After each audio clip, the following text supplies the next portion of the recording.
Hello, hello, everybody. How are we? How are we? I hope all is well. If you haven't been here in a while, I hope you've been having the best days of your life. I'm sending good energy out to everyone. We are getting close to Christmas and other holiday seasons. There is snow out for some people. It's getting colder for a lot of people. We're getting all them, like, winteriness happening, you know? Like, some people are about the lights and the sitting in your house and the hot chocolate and the blankets and getting all cozy and all that jazz. And I support y'all so much. And then there are people who are outside playing in the snow, putting on their snowsuits and their gloves, you know? I just hope whatever your energy is, whatever your vibe is, you are having a good day and a good week and a good future. Thank you very much. But it's been pretty well here. We had a good time on Monday. If you weren't with us on Monday, we worked on our game that we're going to play this Saturday on our Christmas stream. We have a Christmas stream on Saturday that starts at 1 p.m. EST. And if you would like your very own gingerbread cookie, it will not be sent to you. You will not get to eat it. I will eat it, in fact. But you do get to choose what character or item or shape it is. You can pick anything you want. I cut them myself. So if you want your own gingerbread cookie, you could show up earlier in the stream, somewhere probably like 1 to 3 p.m. And then we're going to have some friends on, and we're going to do some Advent Christmassy escape room puzzles. We're going to play a game or two, and at night we're going to play the game that we were working on creating on Monday on stream, which is like an improv debate sort of thing. And Ava and Gal are going to help me with those. And it's probably going to be crazy because we all know the energy that those two bring to the table. So it's going to be me being like, okay, defend this. And then there's going to be yelling for the next however many hours it goes. So we'll see how it goes. But that's kind of the plan. Saturday's going to be a very chill holiday stream. We will probably be playing music. Probably not Christmas music because your girl is not a fan in any way, shape, or form. I do have a little tree we're going to set up in the background with some lights. It could be all cute. That's probably all the Christmas things that I'm going to have set up. Maybe I'll have something else, but there's not really much to it. Y'all know Halloween and that kind of jazz is my energy. And you can have a spooky Halloween Christmas. But if you don't already have those things available to you, then you got to spend money on them. You got to spend time to create them, and it's too much work. Once I live in my own place and I'm with y'all 24/7 and I never stop streaming, then we can create a nice spooky Christmas, okay? But for now, we'll have a little tree, and maybe I'll put a little boxes under there, little fake boxes as Christmas gifts and things like that. And we can do that kind of an energy. But otherwise, it's going to be a very chill Saturday. We're going to be baking cookies. I'm hoping to drink some hot chocolate because I will say, I do like hot chocolate. Gingerbread's my favorite shit ever, which is very Christmassy, and I do love me some hot chocolate. Now, I am a weird bitch, so although I like hot chocolate, I do not like chocolate milk. Which means that we can drink the hot chocolate while it's hot with a bunch of marshmallows and some goodies, maybe a little flavoring. But once it gets cold, we're either going to have to put it in the microwave or dump that shit because I do not like chocolate milk. I like regular milk cold. I don't like chocolate milk cold. I don't know why. It's weird. It's just not my thing. I'm also kind of one of those losers who doesn't have like those fancy ones, and instead I use like the classic like Swiss Miss, tear open the powder and pour it in and call it a day energy. I don't like chocolate. Dadley, neither does my sister. I have not met, also Dadley, welcome, hello, good to see you, my friend. I have not met a lot of people who don't like chocolate, period. So you are definitely in the minority. You're a special little person for that. But my sister is one of those people who not only does she not like chocolate, she's allergic to chocolate. So she cannot have it. I guess in consequence, what's that saying? Something is causality or something like that. I don't know what it's called. It's something isn't causality. Correlation isn't causality. So perhaps correlation isn't causality, or perhaps because she was allergic to it and therefore couldn't eat it, she doesn't like it. You know what I mean? In this case, correlation might be causality. But regardless of the reason, you guys are definitely in the minority. Definitely in the minority. But that's okay, because who cares if you're in the minority? You know what I mean? Also, I did not put nearly enough black on my eyes. And I thought I didn't put enough black on, and I was like, it'll be fine. I didn't put nearly enough. I just look tired. Oh well, it don't matter. Y'all don't care. Y'all see me look like shit, so it don't matter. I ain't no beauty streamer or makeup streamer or anything like that. Can you imagine? You imagine me trying to be a beauty tuber or whatever the fuck those YouTubers are, and I come on, I'm like, okay, so today you're gonna take out your black lipstick and your black eyeshadow, and that's it. That's all you should have. And it's just the same video over and over. Oh my god, that'd be the funniest shit ever. I also don't like coffee. I'm with you there. I do not like coffee. I don't mind the smell of coffee. The smell of coffee actually doesn't bother me. You know, I can sniff it and be like, oh, smells good. But it's not, I don't like the taste. It is not my thing. I don't really like a lot of bitter things. Bitter is not a flavor I particularly enjoy. And there's a lot of things out there that have a bitter flavor that people maybe don't realize have a bitter flavor. Coffee is one of them. So I agree with you there, Dadley. Not a coffee person. We're all dead tired? Accurate. Accurate. 1,000,000% accurate. Especially right now, during this holiday season, 1,000,000% accurate. It is tiring and wanting to explode, etc., etc. But you know, sometimes that's just how life goes. And we deal with it in whatever way we do. We watch a funny YouTube video, or we talk to each other on a live stream, or, you know, we get our favorite ice cream, whatever it is, and then we wake up and it's a new day. And every time I hear it's a new day, all that plays in my head is like the one that goes, it's a new day, it's a new dawn, it's a new life for me. I don't know what song that is. I have absolutely no idea what song that is, who sings it, where I've heard it from. I just know that that's the associated song to that piece of the neurodivergency. So every time I hear that, I'm like, oh, there it goes. There goes my brain going off with that once again. But sometimes that's just how it is. So, you know, we'll have a cool time. We'll chill out. You know, tomorrow for me is mostly going to be editing. I got to get that finale up. The finale's done, so to speak. It's just whether or not I have it in me to add more special effects. Because I want it to be cool and crazy and exciting because it's the finale episode.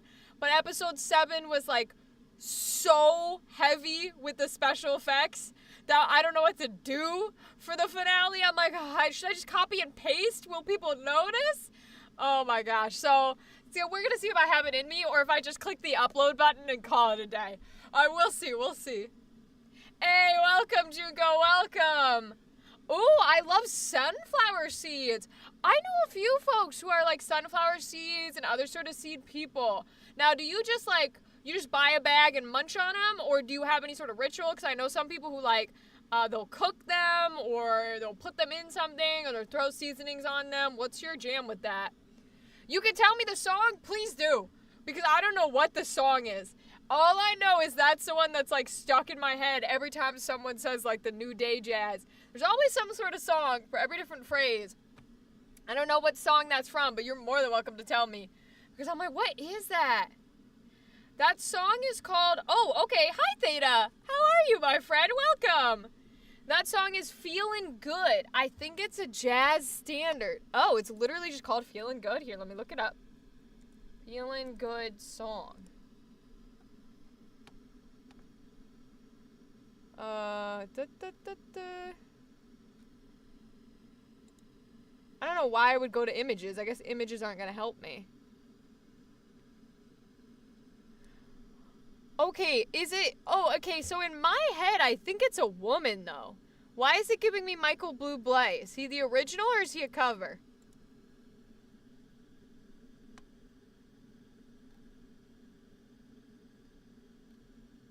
Maybe it is a man in my head.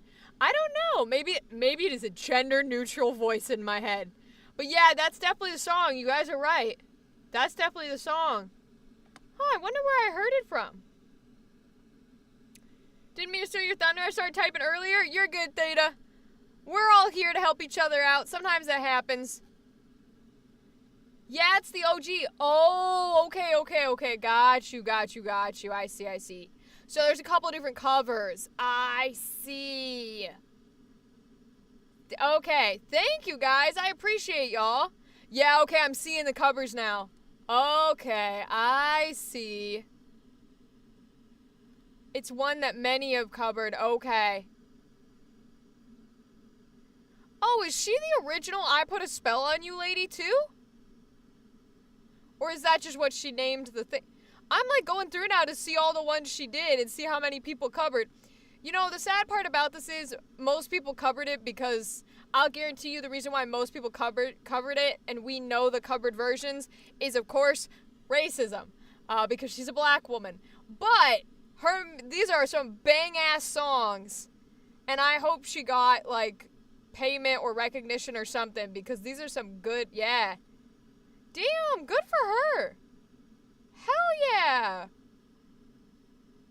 Okay, it looks like some people do use the original. Okay, cool. We love that. That's fire. Well, I'm glad it's in my head. I guess it's something to be in my head, right? It's better than anything else. Hey, gal, what's up? How's life, my friend? Doing pretty well over here. Just talking about us all being tired, talking about the Feeling Good song, because that's what comes in my brains when I think of It's a New Day, and that kind of jazz. Determining whether I have the will and the energy to beef up the sound effects and the horror in our finale episode, because it's done. It's just not as powerful sound and special effects wise as episode 7 was, if y'all watched that one. And I know the finale should be really cool and powerful and strong and have a lot of tension. I don't know if I've got it in me to sit down and make a whole nother special effects track, but I'll see what I can do. Hopefully it won't matter too much. Hey, your family's getting a cat. How cute. Congratulations. That'll be so sweet. Oh my goodness. What color cat? Do they know yet? What color cat? Are you getting a crazy orange one? Because the orange ones are always crazy. Also, I got my cup I shouldn't be using in my booth today. But, oh well. We're trying to break those tendencies of being allowed or not being allowed to do things, and so I have it with me today. And I'm gonna crack. Oh, I should have done that on the microphone so y'all could hear that. Is it still there? Not quite. That would have been some nice ASMR. That's okay. Every time I go and I look for sound effects, like free sound effects to use, I go to like Pixabay and stuff. And there's always, like, sometimes there's good stuff, but a lot of times there's, like, not quite what I need. And every time I'm having trouble finding a sound effect, I'm really like, I own a fucking recording booth. I should just put my ass in here, make a Pixabay and a free, like a separate YouTube account, and just start a playlist of free sound effects that anybody and everyone can use. Because who's stopping me? Who's gonna stop me? What name would I put it under? Hello, camera, I'm here. Focus back on me, camera. Hello, camera. Thank you, camera. No, camera, you missed me. Thank you, camera. I don't know what. I would have to put it under some weird-ass name just because I think it would be fun. I'd put it under, I don't know what we would call it. We call it, like, SFX Daddy or some shit. Or, like, SFX Dommy Mommy. And then I would just release every sound ever for free. My brother's naming her Gilly, and she's a striped little angel. Oh, so is she a tabby then? Put some pics of her in the Discord. Okay, I'll have to check it out. If I open Discord... Well, actually, we have a brand new computer that's supposed to be the best of the best. Let's see if I can open Discord without everything crashing. Can I open Discord without everything freezing? Junko, depends what the word is. Feel free to put it in there, and I'll tell you how I pronounce it. I'm opening Discord. Everything seems fine. Oh yeah, she's a little tabby. How cute. Aw, cute little baby. Tabbies are adorable. They're like the very Fido style of dogs. Where it's like, this is the neutral. Everybody knows the tabby. Everybody loves the tabby. They're the golden retriever. You know what I mean?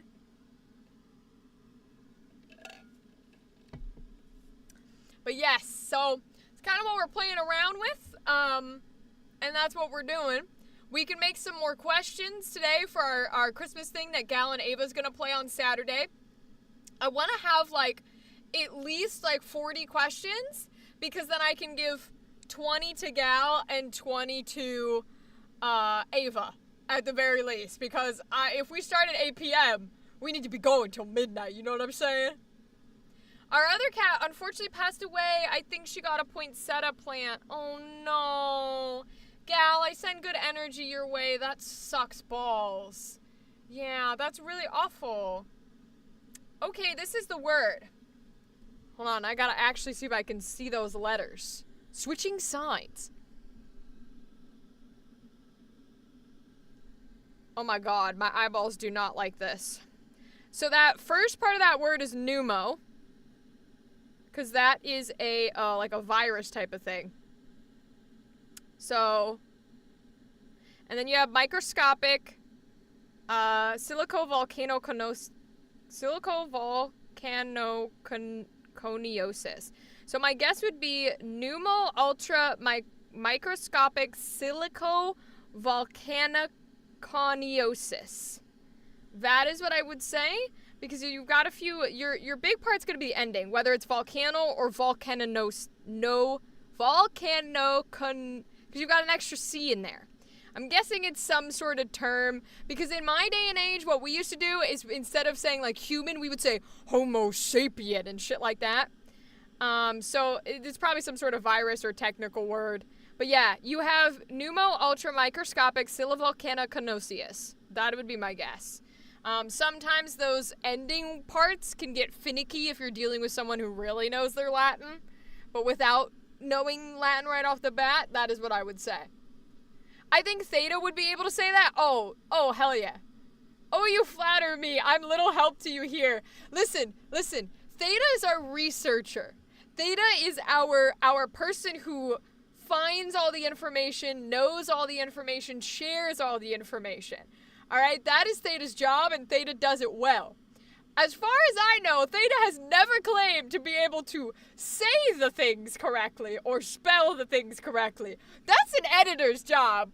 Theta's job is to have the knowledge. The editor's job is to spell and pronounce correctly, okay? That's a dramaturg. Actually, no, Theta's more the dramaturg. But pronouncing shit correctly, that's an editor's job. Nah. Spelling shit correctly, editor's job. Theta does have a way with words. Yeah, Moonlight, I hope that's helpful to you. I assume that you pronounce it something else similar, but at the same time, it's Latin. Who gives a fuck? Latin is a dead language, you know what I mean? That word gave my eyes an aneurysm. I feel that. Speaking of words, let's talk traditional schooling for a second, ladies and gentlemen, and non-binary and gender queer people. Okay, so say it with me now. Y'all know I like phonics and shit. Y'all know I do not like that we don't teach phonics and shit anymore. But we got firsthand experience with that because my little cousin, literally, I think she's in first grade now. All right? They went to talk, because you know how they do like parent-teacher conferences? They went to talk to this teacher. And this teacher goes, "Oh, we don't learn how to read. They don't learn that until next year." In first grade. They said, "We don't teach them phonics. We don't teach them how to read. We just make sure they know their alphabet." And I was like, they said what? And the parent goes, "Yeah, that's what I said." And so this parent has been teaching my little niece to read, doing an excellent job. But it was funny to me because I don't necessarily remember a lot of it's hard, well, for me particularly, I have no memory. But for a lot of people, it's hard to remember how you learned something. Like the way in which you learned it when you were just starting at the beginning. So this little niece of mine is a math science girl. She's incredibly intelligent. She's not on the literature, reading, artistic side. She's on the opposite side, right? So the way that this parent is teaching her how to read is by breaking it down into what is essentially a math problem. And I was so floored because at first I didn't get what they were doing. And I was like, how does this help? Are you sure this is gonna work? Me, I was being like, no, you gotta try this. Maybe this will help. This is how, phonics works. And they were like, well, and then they started to explain it to me. And finally it clicked for me and I went, oh. Because what they're doing is breaking it down so that it's well, if this happens, if X plus like X, if X, then Y, was essentially what they were doing, but with learning how to read. If you see this, then this. If you see this, but this, then this. Because that's how a math person thinks. And she's nailing it because she's a math kid. And all of a sudden, she is okay with reading now. Whereas they were not teaching these kids to read, and these kids were so far behind. I'm talking could not read babies' books. And it's incredible. It's really, really cool to watch, and it was a really cool experience for me to remind me of, like, hey, not everybody's brains works the same, right? You gotta find what's gonna work for that person.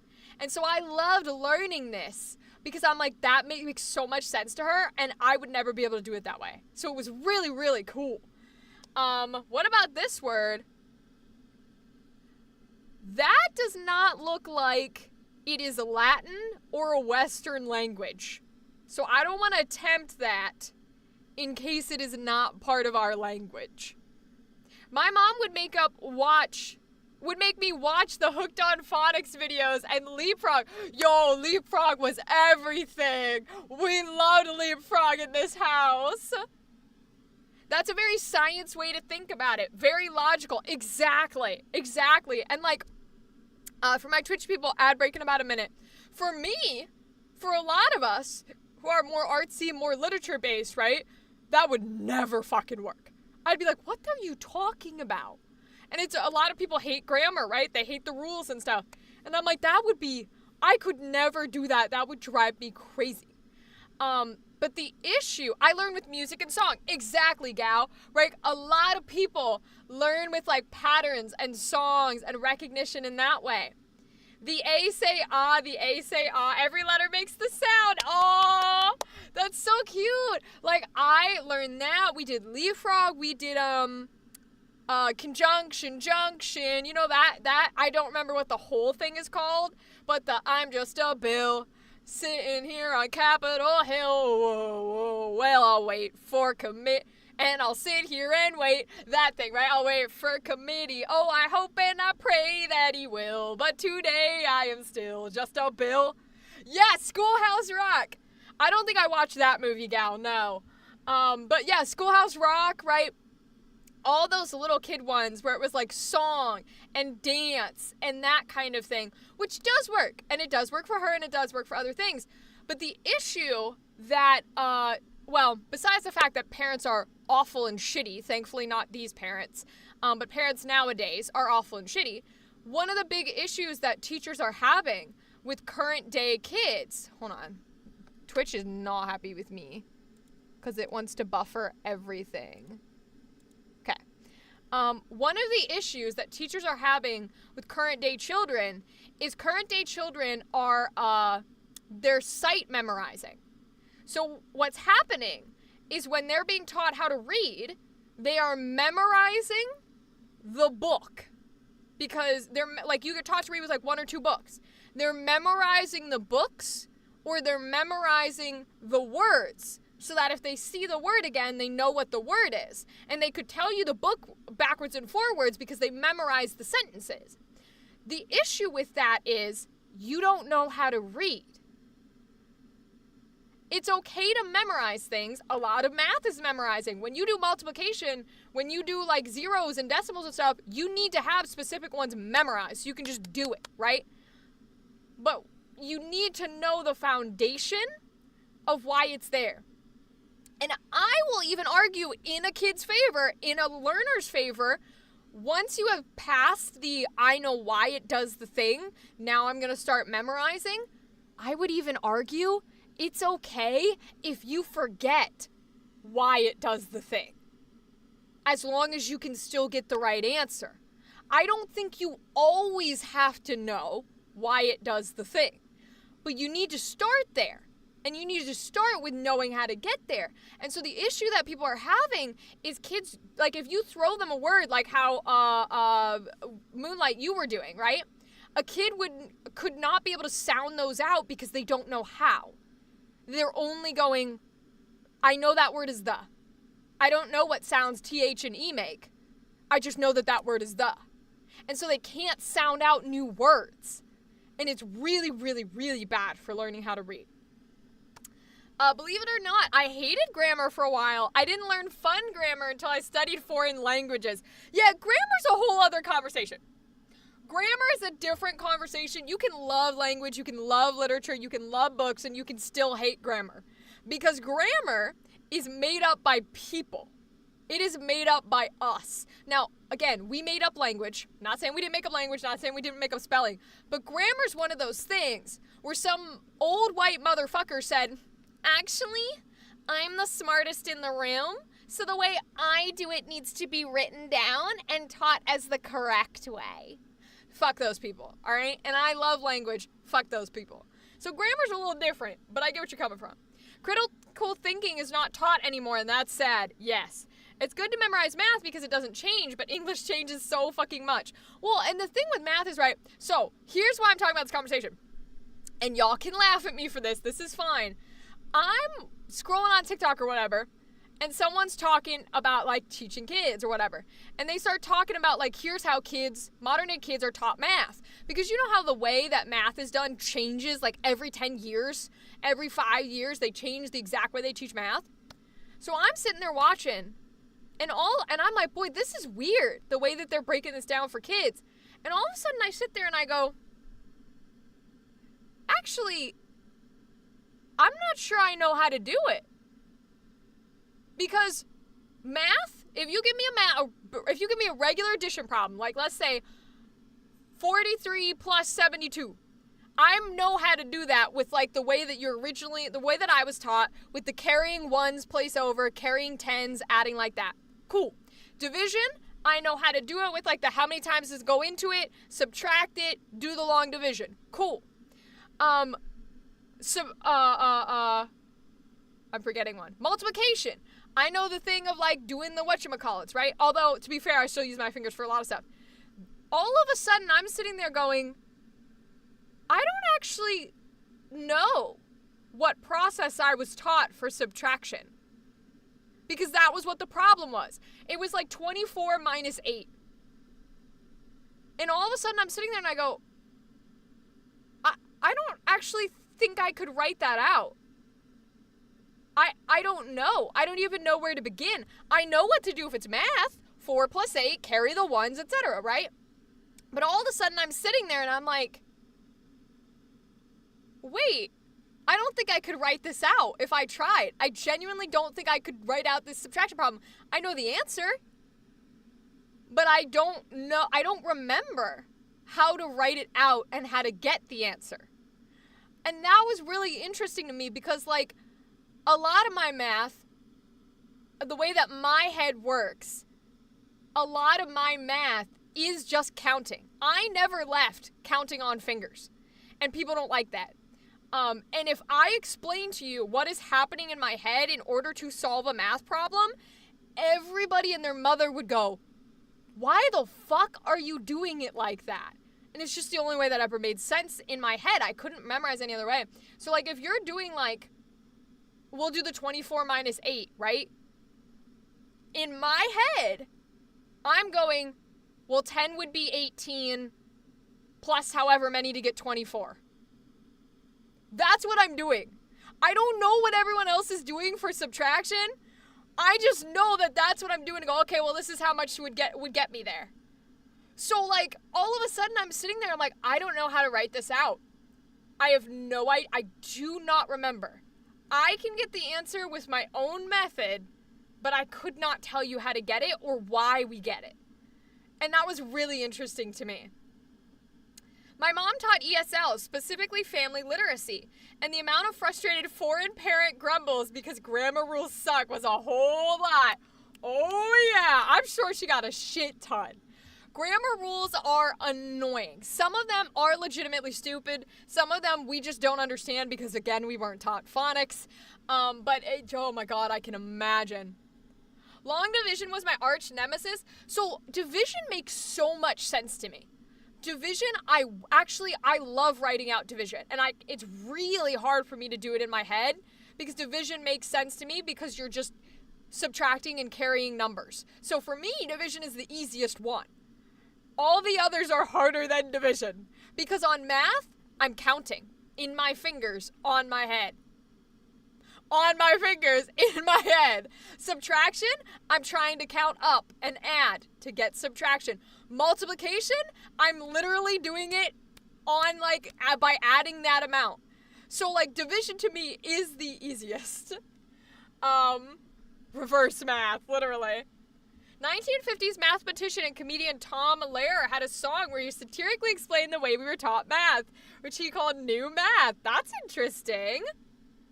Oh, that's cool, Moonlight. You can send it to me. I'll check it out later. Oh, got you.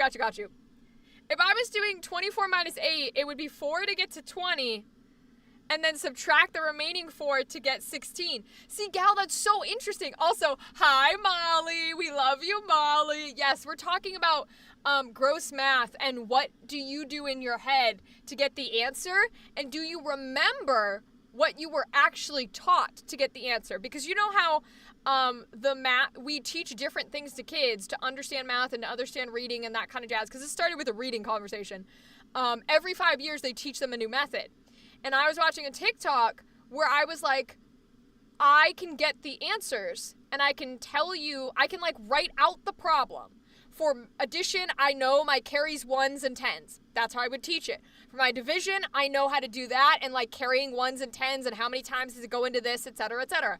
I can write that out. I can't write out subtraction.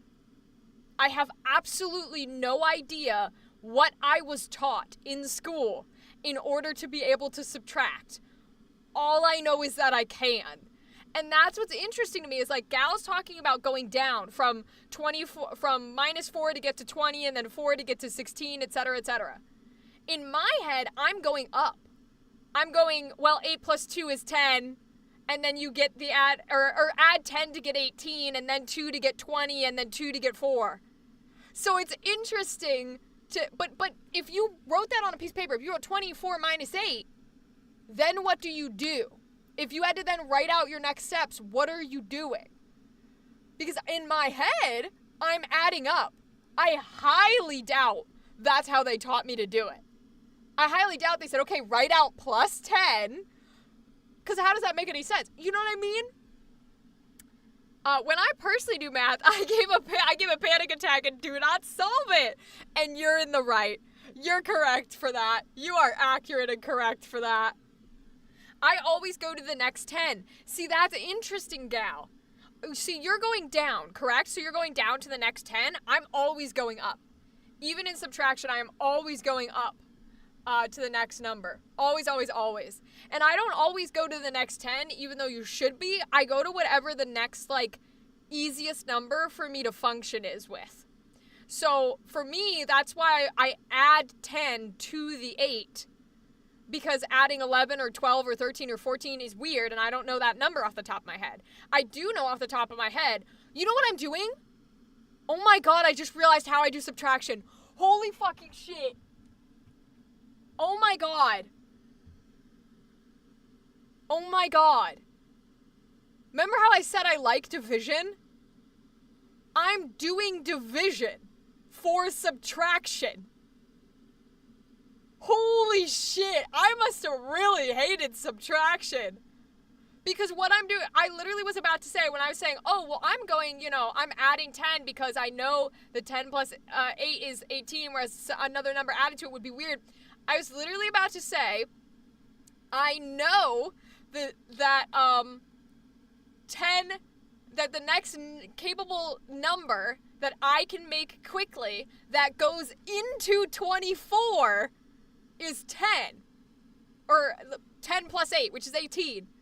And I was like, the goes into is a phrase that we were specifically taught. That is the terminology we used when doing division. And I was about to use that terminology for subtraction. That is what's happening. I'm doing fucking division to do subtraction. Holy shit. God bless calculators. Fair, Dadley. Absolutely fair. The only two equations I remember are 8 by 8 equals 64. I ate an 8 and got sick on the floor. Molly, I don't know. I don't know how I'm about to offend the both of us real quick. That being the phrase you use to know that 8 times 8 is 64, is it because you were raised like as a girly girl, or is it because you were raised conservative? Because the phrase we learned was 8 by 8 equals 64, went to the store and bought it. Like, it was 8 times 8, I went to the store and bought a Nintendo 64. I've never heard that shit in my life, what you just said. Hi, T-Puck. We're discussing math. 7 by 8 is 56 because 5, 6, 7, 8. Nope, never learned that. Everything. That's terrible. You're welcome, Molly. That's what mine was 8 by 8, go to the store to buy a Nintendo 64. And I'm like, is that because I was a nerd? Or what's the differences here? So, why wasn't I taught yours? That's what I'm questioning. See, I make fun of Gal because she's poor. That usually doesn't apply to, like, math. I'm trying to figure out what to make fun of you for that being your equation. And I don't know if I need to make fun of the fact that you were raised in the countryside. I don't know what I need to make fun of you for, but that's a bad equation. I don't know what that's for. That's a bad equation. My God. That's so fucking funny. Gal, I haven't started making fun of you yet. I'm just saying that's usually what I do, okay? Also, I do not have any other, like, phrases or words besides went to the store to buy a Nintendo 64. For every single other multiplication, we just memorized it. You just had to memorize the answer. And frankly, this is the one time I will say I agree with this method. I do think it is better to force children to memorize the answers to multiplication problems than to teach them and make sure they're doing all the steps. You should teach them how, you should always teach how, and you should always teach why. But I think it's more important that they memorize the answer, and that is one of the few times I will say that. I really think it's important to have those memorized. Now I gotta go back in the chat because I was making fun of people. Hold on, let me see. Okay. We were taught to write it like an addition problem. Start with the words ones, and if you can't carry a 10 over and subtract. Yeah, I do not think I was taught to treat it like an additions problem. Maybe I was and I just don't remember. So I will fully acknowledge that. You guys know how bad my memory is. But I don't remember how they taught me to subtract at all. Yeah, you walked into math. Hi, T-Puck. Welcome, welcome, welcome. My childhood was whacked. I was raised in a rich neighborhood with a graduation class of 116. Oh, you have more people than me. You're fine. You're fine then. So maybe it's because you're rich. They didn't want you playing games. They didn't want you playing games. Keyword yet. I was raised in a cobblestone mansion neighborhood. Oh, so bitch, you're the one who was rich, not allowed to get the N64. While my ass was in a school of 100 getting my fucking Game Boy, okay? Get out of here. We did the finger trick for the nines tables? Yes. So we did do the finger trick for the nines tables, but you end up just memorizing those, right? Because you don't bust out your fingers, you end up just memorizing. Unless you're me. In which case, it doesn't fucking work. You remember how when you were a kid, you learned the finger trick to do your nines tables, everything times 9? Yeah, it doesn't fucking work when you have 9 fingers. It doesn't fucking work. You know what happens to me when I do a nines trick with 9 fingers? I'm 1 number off. Every single time, I am 1 number off. So I had to learn to memorize my nines table because I don't get to do it. Okay? Thank you very much. Oh, Lord. That's a lie. I do everything on my fingers. I still do this. It's hysterical. Did Molly's message get mod screened? Not on here. Let me rephrase. I was not rich, but I was subjected to rich people. My parents suffered financially for my education, and that's what I learned. That's correct. I forgot you got them hands. Not the 9 fingers preventing you from the 9 fingers method. Literally. You got 9 fingers, you ain't doing no 9 finger method. You ain't doing no 9. I was trying to teach my niece this because she's excellent. She's a math science kid. She's not an artsy kid. So she's excellent at it. And I was like, she already knows some multiplication and she shouldn't. That's how good she is. So I was trying to teach her the nines trick. And I was using my hands. But I had to go, so this is how you do it. And I was like, if you want to do, 9 times whatever, you count that many fingers in and then you put that finger down. And I said, so the first number in the ones place is going to be such and such. And I was like, now the second number in the tens place is going to be the rest of the fingers you have on the other side, except we're using my hands, so you have to add 1. I was like, but when you do it with your hands, it'll be the right number. Oh my God, it was so funny. It was so funny. Because she is 6 years old and she already knows her negatives. And she already has been taught, like, everything times 0 is 0, everything times 1 is itself, 11 times 11 is 120, whatever. So she's a math science kid.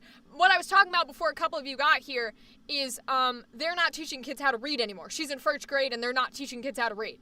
So her parents are teaching her how to read, and the way that they're doing it is by making it into a math problem because she's a math kid.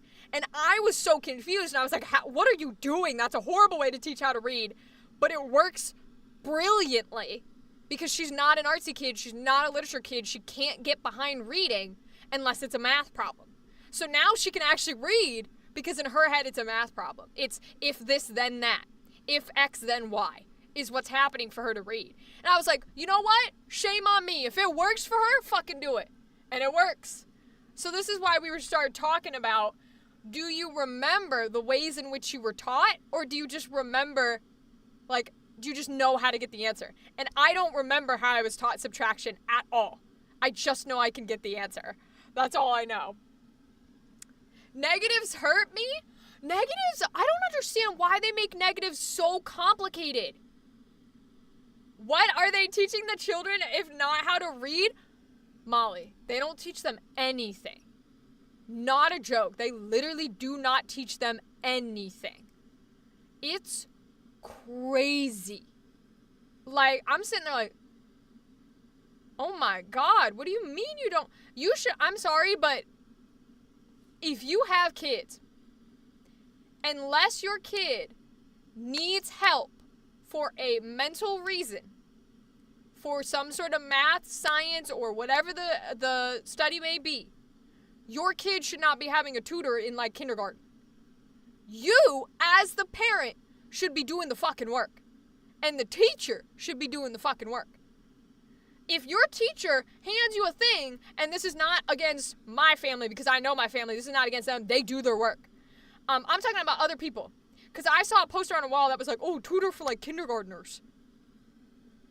I'm like, if you have a normal kindergartner and your teacher hands you a packet that says, every day you need to read one chapter out of this book with your child, not to your child, not let them do it by themselves, with your child, and you don't do it, that's your own fucking fault. You're the reason they need a tutor. Fuck you. Like, literally. They're basically babysitting. That's correct. That is correct. Kids' retention is horrible. It's gone from 90 seconds to 45. Yeah, kid retention isn't great. I agree with you there. I don't think it's good. It's never, I do think people overestimate what it used to be, but it isn't good. I will give you that. Not to sound like a crunchy trad wife, but like low-key might just homeschool my kids because that sounds like a waste of time. Hey, we got a spammer. Beautiful. I love being big enough to have spammers. It's crazy, bro. Okay.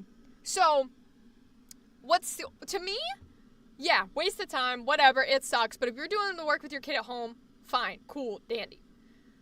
Reason why I would say a liberal and woke, yes, I'm going to use that term, individual can homeschool, is school shootings.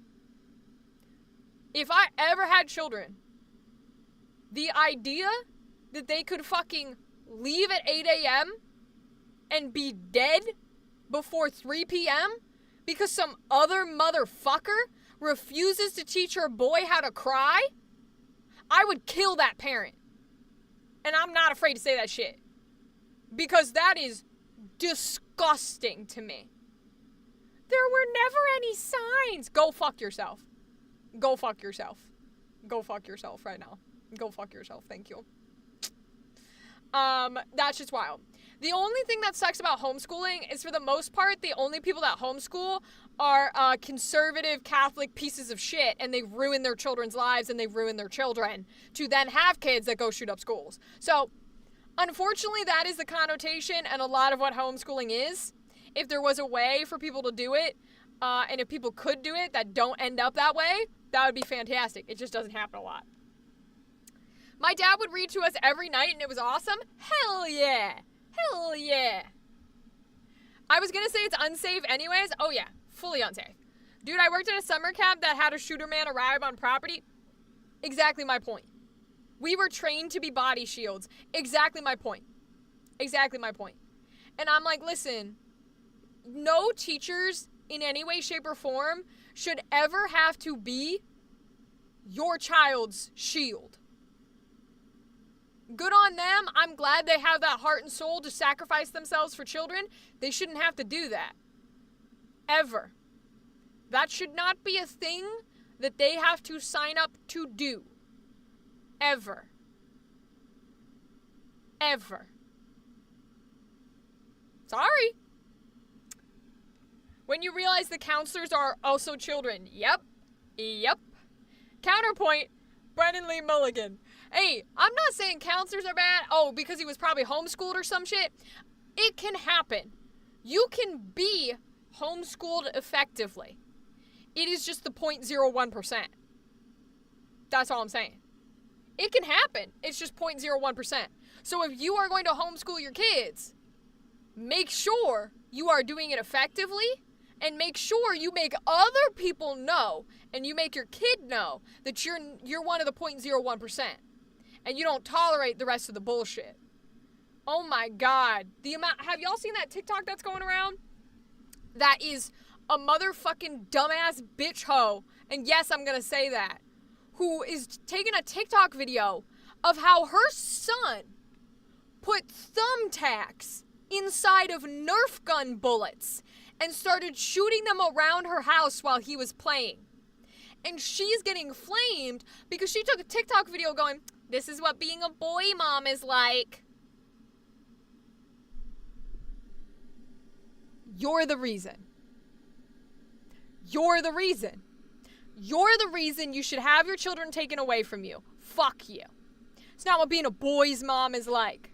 Go fuck yourself. That is psycho. Yes, that is psycho behavior. Yes, he was. Okay, thank you, Theta. Yeah, the thing that makes a difference with homeschooling is intent. 100%, Molly. And like, here's the thing too.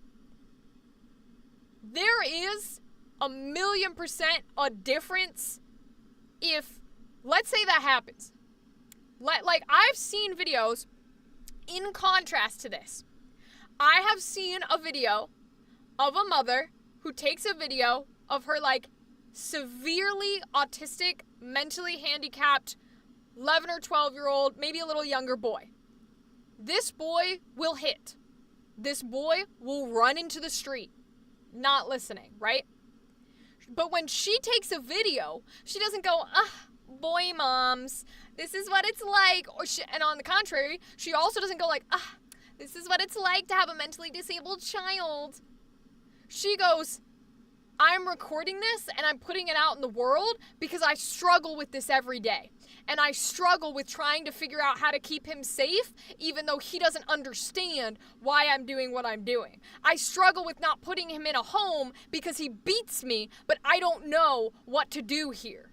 Because I know he doesn't mean to. And I don't even know if he actually loves me. But he's my son. And I'm like, that's the difference. That is the difference. The difference is you going, my boy, silly little guy, I'm sure he didn't mean to, and not teaching and caring for your child, versus a person who's like, my kid does that stuff, and I'm trying my absolute hardest to not have that happen. There's a difference. There's a very big difference. And if you can't see that difference, you should have never had kids. Fuck you and your decision to have kids. And yes, decision. Thank you very much. Oh, I'm sorry. I'm not Hasanabi or no shit. But sometimes, y'all, I think people are not vocal enough. And if I gotta be the bitch that is vocal, I will do it. I'm sorry. I know that's not what we're here for. I apologize. Give your son a large, interesting stick. That's what he needs. Literally, Theta, like, and this all comes from a kid who was a piece of shit. I was a bad child. I was a bad teenager. I was a bad college-aged adult. Okay? There's still shit I struggle with.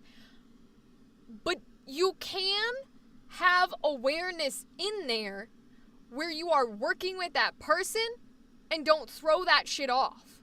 Right? It's just, it's the audacity to treat it like it's a joke. That's my issue. Is that to treat something like that like it's a joke drives me crazy. And I'm like, oh, okay. Like, okay, honey. And we can make jokes. Lord knows I've made my share that are inappropriate. And half of them are still fucking funny. Thank you very much. But most people can tell when you're making a haha, I'm making a dark joke versus I legitimately believe I'm doing a good job at being a mother. We can tell the difference, sweetheart. Sorry. Soapbox Rachel is the best Rachel? I'm glad you think so.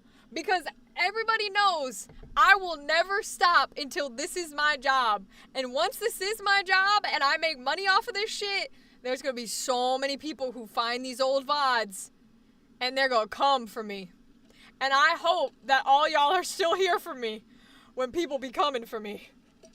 Because I'm going to need it. Oh, Lord. A lot of people have babies, want a cat or a dog, and are surprised when their little toy turns 3 and has a personality. Yep. Mm-hmm. And here's the thing, too. Like, it is... You're saying you can't live off the 3 pennies you get every month? I know. Guys, I gotta apologize. I'm already making my apology video. Let me... You know... Sometimes I forget the incredible privilege that I have in making 3 cents every month off of ads. And I just have to apologize. I know not everybody lives that way. And I should not be flaunting and showing off my wealth. I should be giving those 3 cents to the people. Maybe even to my cats. I mean... That's just the way cats are, right? So I should really be doing that. And I'm going to really think about it and come back changed. Can you play the ukulele? Oh, no. Oh, no. Boonk, boonk. On that ramen noodle budget. This hurts. Yo, literally, oh, that's so fucking funny. So funny, yo. I don't know. I just think it's hysterical because... Me, a year ago, was genuinely like, oh, I want nothing to do with kids. Oh, I hate kids. Oh, I don't want to be around them. Me today is like, give me all your kids. Because you don't know how to do it. I will take them all because all of you fucking suck. Like, I'm like, give me all of them. I will raise them. I will teach them manners. I will teach them lessons. All right? The amount of videos of y'all kids blowing up in a Target. That one video of that little girl. Camera, I'm here. Camera. Sir. Thank you. That one video. Nope. Camera. Sir. Hello. I exist. Please stay here. No. Camera. Thank you. That one video of that little girl throwing the groceries all over the floor in like a Walmart. I go into the comments and every comment is like, my mother would have fucking beat my ass if I tried that shit. And I don't believe in beatings. I don't believe in spankings. I don't believe in physical corporal punishment. But that mother who has a kid that can act like that, assuming that kid does not have any mental health issues or behavioral issues, needs her ass beat. Okay? Because she a bad mother. That's all I'm saying. My nieces and nephews are my best friends for real. I want to hoard them. I'm slowly learning to appreciate children. And Theta, that's where I am too. Theta, that's where I am too. Is like, I am learning that my issues with children, it stems from like some of the issues I have in other things, right? Like, I'm a control freak. Part of my neurodivergency is the second things start going a way that they're not planned to go, it freaks me out. And that's a lot of what young children are, is everything goes the way it wasn't planned to go, right? They don't follow a schedule even if one's planned. They see something shiny and they're like, can we do that? Can we play with that? Can we do that? And then if you say no, you'll either get the tantrum or you'll get the why? Why? But why? But why? But why? Right? And all of a sudden you're off a track that you had laid for in your head. And that's where a lot of my nerves from children come from. What I have learned and what I'm continuing to learn and how I'm continuing to appreciate them is that they're people. They're people. And I am going to treat them like they're people, regardless of what, and this is going to be a heated thing to say, regardless of what a parent may want. I'm going to treat them like they're people. And if they want to take their kid out of an environment where they're treated like a person, that's fine. It's their prerogative. They're the parent. I might disagree, but unless you're beating your kid, I'm not going to call CPS. But I'm not here to, I don't have any intentions on babying a child. They're people. Oh, it did not like you saying crotch. Let me let it through. I would have been in the obituaries the next day if I did that shit. Literally, gal. Literally, like, oh, excuse me? What? You did what at a Target? At a Walmart? Excuse me? My thing is, like, if there's footage of your child having a meltdown for me, a stranger who doesn't know you, to watch on the internet for free, you failed insurmountably. Add in about a minute, my Twitch friends. If someone calls them crotch goblins, that's an instant red flag for me. That's fair, Molly. For me, language doesn't bother me as much. I call children it and things, and I get that that can be a red flag, and I totally get that, and that's totally fine. But as somebody who swears her ass off and says words like pussy and cunt and other things that can get me in trouble, language in that manner doesn't bother me. What would bother me is tone. And I think that's what a lot of people, and that's probably what you mean too, that's what a lot of people mean, is tone bothers them, not necessarily words. So for me, I will almost always give someone the benefit of the doubt unless they continuously show me in their actions or their tone that I shouldn't. You know what I mean? People scare me. Accurate, Dadley. Accurate. Accurate, accurate, accurate. Accurate, accurate, accurate. Oh, I can't say words! 1,000,000%, yo. People are crazy. It's crazy how people think. My parents didn't spank us, but my mom would pinch our elbows hard, and that shit hurted. We got timeout once or twice with vinegar. My dad flicked us like twice. So, Alright, we're gonna do some Rachel lore for a second. It's very short, but it's kind of like weird. Okay, so you guys know when I say I don't have memory, even though I joke, I legitimately mean it. I don't know how much of my family believes me. I swear I was spanked when I was little only once, and it never happened again because my parents were like, oh, we feel like shit for doing that. We're never doing corporal punishment again. My family says that is not a thing that happened. My mom's dead, but my dad says that didn't happen. So, it's a weird thing because your brain can and does lie to you, even with your memories. And for me especially, because I don't remember things, it's a weird place that I sit in where I'm like, I feel like it happened, but I have to believe that it didn't. And I'll never really know the answer because I can't trust my own memory, as we've discussed. So it's a really, really weird place to sit in when you feel like something occurred and everybody else tells you you didn't. And it's one of the reasons why I have an interest in like gaslighting, and sometimes that is a horror mechanic and how that functions, because arguably that is the definition of gaslighting. Me, a person going, I swear to God this happened. And the other person in the other end of the conversation going, no, it didn't. I don't know why you think that, but it did not happen. That is technically like the definition of gaslighting, but I sit in this weird niche place where they could be telling the truth.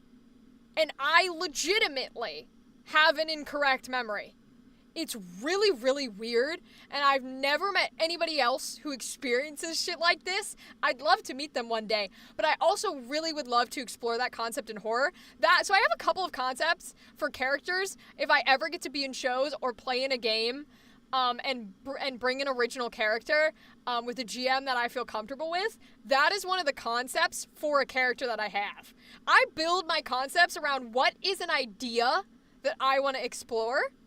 And that is a concept that I would love to explore as me as a player, as being a character, is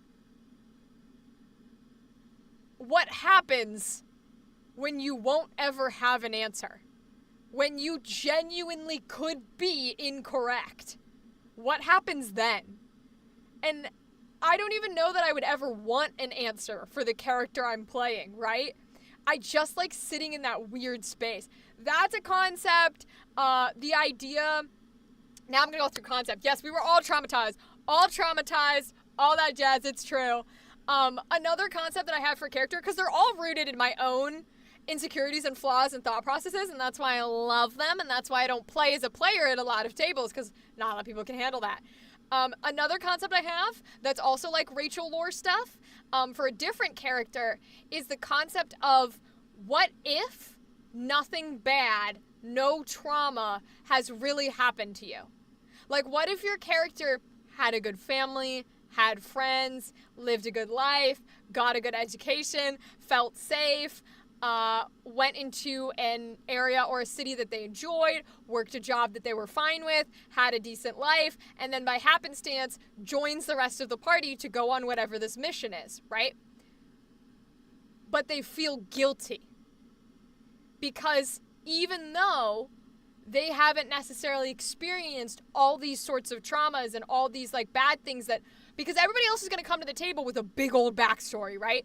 And so these start getting revealed and you hear other people's things and all these people have these things going on.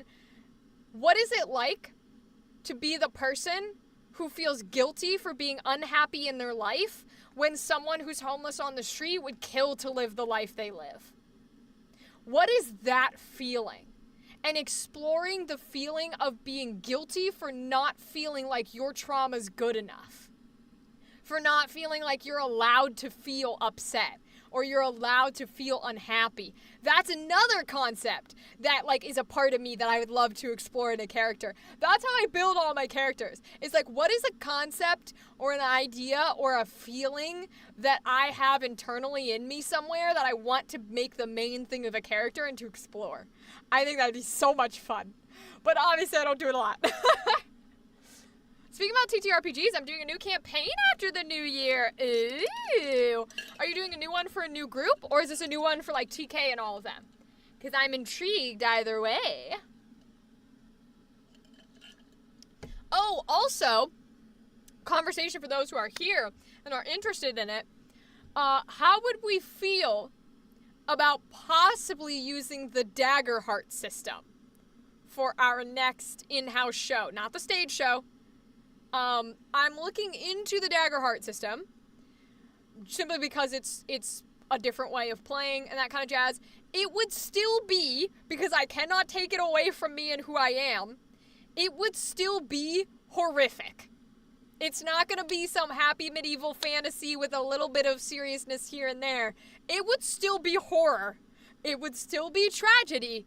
It's just a different system that allows us to play with, like, people who use magic, people who are birds instead of human, people who... I know nothing about Daggerheart system. Yeah, it's D&D but with cards. It's Darrington Press's new game. And I'm looking into getting it and playing it because I know the current cast of season 2, or at least Molly and I have been talking about it. They want to do like medieval. Remember I was talking about possibly medieval for the stage, and I don't think it'll work super well. I know that they're interested in playing medieval, and we'd be able to do that with a system like Daggerheart because we could put it more in that era. Also, I'm trying to figure out, if you guys have anything you want to throw my way, feel free to do it at any point in time. Doesn't have to be tonight. So for January, February, and honestly probably a few months in, I'm not planning on doing another in-house session. So it's going to be a while until we get people back doing a recording like we've been doing the Candelas. However, I do want to do stuff digitally and online. Like, that kind of thing. So, what would we have an interest in that way? Would it be more interesting for me to make original games? Like how we did on Halloween, how we're doing on Christmas, how Magic the Noah does and gets people to play those? Would that be more interesting than just, okay, we're gonna start a campaign where we play with people on Discord? Because that feels so boring to me. Horror in a fantasy setting. Yes, Theta. That's essentially what we want to do. Because it's not really done. I've not seen it done. True horror in a fantasy setting. And I want to do that, frankly. Frankly, I want to do that. And I know I've been talking to some of the cast about playing medieval, like doing knights, doing Shakespeare energy. And we could do that in a fantasy era. And I think I would ask you guys for your input on theme, like usual. But I think what I would do is I would probably set them in some sort of like a grungy, apocalyptic environment. Like I would combine the medieval fantasy with the apocalypse to get the horror. Like I wouldn't necessarily put them in zombies, but something that is like the plague territory, where the people on the streets are like dying and gagging, and they have to be careful where they step, and there's demons and creatures lurking, and you don't go out at night, and you know, there are hidden things running in the sewers. I think that's the energy I would go with. It's like dark, almost Victorian, Castlevania energy, I feel is where we would go, and we would just amp up the horror on that. Does that sound intriguing? The other question I would have is, would that feel comfortable if we do that? Would that feel okay as a digital series? Or should we keep that on our in-house person? Or should we keep our in-house person strictly like our core horror shows? I don't know. I'm playing with a lot of concepts, and I know a lot of you guys are like, we're down for anything. But I like your input because that's what my shows are about. I don't want to lose your input. Because that's what we do, right? We make community games. COVID the game. Accurate, Dadley. Accurate. The trouble with that is most fantasy systems are designed to make players feel powerful and heroic. Theta, and you bring up a very valid point. So Theta, this is a conversation that I was having with somebody where we were essentially like, the thing that makes horror a genre that a lot of people don't want to play in is because the purpose of horror is to feel weak, to lose, to feel like you never have a chance of winning. That is the point of the horror genre. It is built against you. Whereas, like you're saying, fantasy systems are built for you to start at the bottom and become powerful, beat the big bad guy in the dragon, save the day, be the hero. So they're opposite systems. So I think it would be really interesting on what is it like? What do we do to change this fantasy system to fit the narrative that we want to tell? What do we have to do mechanically? What do we have to do narratively? What punishments? What realism? What things do we do for our table and our story and our players that takes them down a peg and puts them in an environment where they don't get to be the ones who feel powerful and heroic? Because I think that would be so interesting to do. And that's why I was looking at playing with the Daggerheart system. My worry, of course, is combat, because I've never done combat. However, and Gal, I think you accidentally manifested this by getting to run games for your teenagers. I possibly have the opportunity to be a DM for kids. That's all I'm going to say. Y'all know, and hopefully they never find this, I've not dungeon mastered a game of D&D. I've barely played Dungeons and Dragons. But I was sitting in this interview going, yes, of course I can dungeon master D&D. Yes, of course I can. And I'm going to have to start reading. I'm going to have to get a few of you on a Discord call, and I'm going to need you to act like children so that I can be prepared, because, oh God, Lord help me with the math and the mechanics that I'm about to do. Yes, and I know you emailed me the books, Gal, so I'm going to be, over the holidays, I'm going to be reading, and I'm going to be studying math. Hi, DJ Knight, welcome. Because I need to make sure I've got the system on lock before I go to play with kids. Holy shit, y'all. Oh, no. But hey, it sounds like a fun opportunity, and I want to have more experience working with kids, so let's fucking try it. Good to see you too, DJ Knight. I hope you're well, my friend. But yeah. So I gotta get to all that jazz. But we'll figure it out eventually. So yeah, back to Theta's point. It is hard to do horror in a system where your players are made to feel strong and powerful. But I think it would be fun to fuck around with it. And also, I love Darrington Press. I've only ever had interactions with them online, but they have always been incredible and nice and amazing. Even for the shows that we run and for shows that I've played in, they've always been very sweet. And I want to support them if I can. It won't be right away, because again, I don't know if we're going to keep this being our in-house game or if we're going to do it digital. Also because it's expensive for me.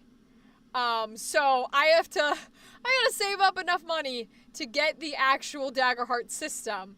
Because I don't have all the D&D dice. I don't have stuff that you would use traditionally to play D&D, because I don't play D&D. So I gotta save up. But y'all know me, I love cards, and I love card battling and card systems, and Daggerheart uses cards. And I was like, uh-oh, I love cards. I love cards. And also, people have been talking about the combat system, because I think I was listening to Eldritch Pod Blast, and they were saying that they might have switched back to traditional initiative, which, honestly, I will probably get rid of if we play it. I will get rid of traditional initiative, because obviously we don't use it in Candela Obscura because there's no system for combat. And even with a system with combat, now I have to read, I gotta study, I gotta see if, I agree with it. But I play with actors to make a show. I don't want initiative. That's a little too gamey for me. And I think, correct me if I'm wrong, I guess you guys don't see it, I see it behind the scenes. We do combat really well for a system that has no combat. And I play in a way where it's, you can do whatever you want, but the thing you do it to is going to get the chance to respond to you, essentially, like, not necessarily immediately, but narratively. And I would want to try and keep that in that system. It would still be a little bit more game-wise, right? Because you have to do math, you gotta do health points and all that shit. But I would still want to keep it on the narrative focus. So I think the way that I would do it is, you're good with Fruit Ninja? That's awesome, DJ Knight. That's a fun game. But I think the way that I would keep it would be that basically they get to do what they want to do. And if they, I thought this is the way that Daggerheart did it, but maybe there's a bit of a different stuff in there. If they fail a roll, then I get to respond. The creature they're attacking gets to fucking respond. If they're succeeding, then it's fine. And I thought that was the way Daggerheart was doing it, but maybe they changed back. I don't know for sure. I haven't looked into it. Speaking of games, I beat a boss in Clonizer. Let's fucking go. Yo, Deadly. I don't think I finished the game on stream. I beat a boss in Clonizer 2. I got up to level 2 difficulty. So I'm on level 2 right now. I beat the flower guy. There's a flower boss. I beat the flower boss, and I beat somebody else. The one that I'm having the most trouble with in Clonizer, and Dadley, I'm so glad you've been playing it. Oh my god. Rogue Duck is so sweet, by the way. The boss that I've been having trouble with in Clonizer is the fucking cow boss. I know that sounds crazy, y'all. I don't think the cow boss. Did you beat the cow boss? Because I'm having so much trouble with the cow boss. I beat the flower boss easy. The cow boss is so fucking hard. That's the one you beat. Deadly, how did you beat the cow boss?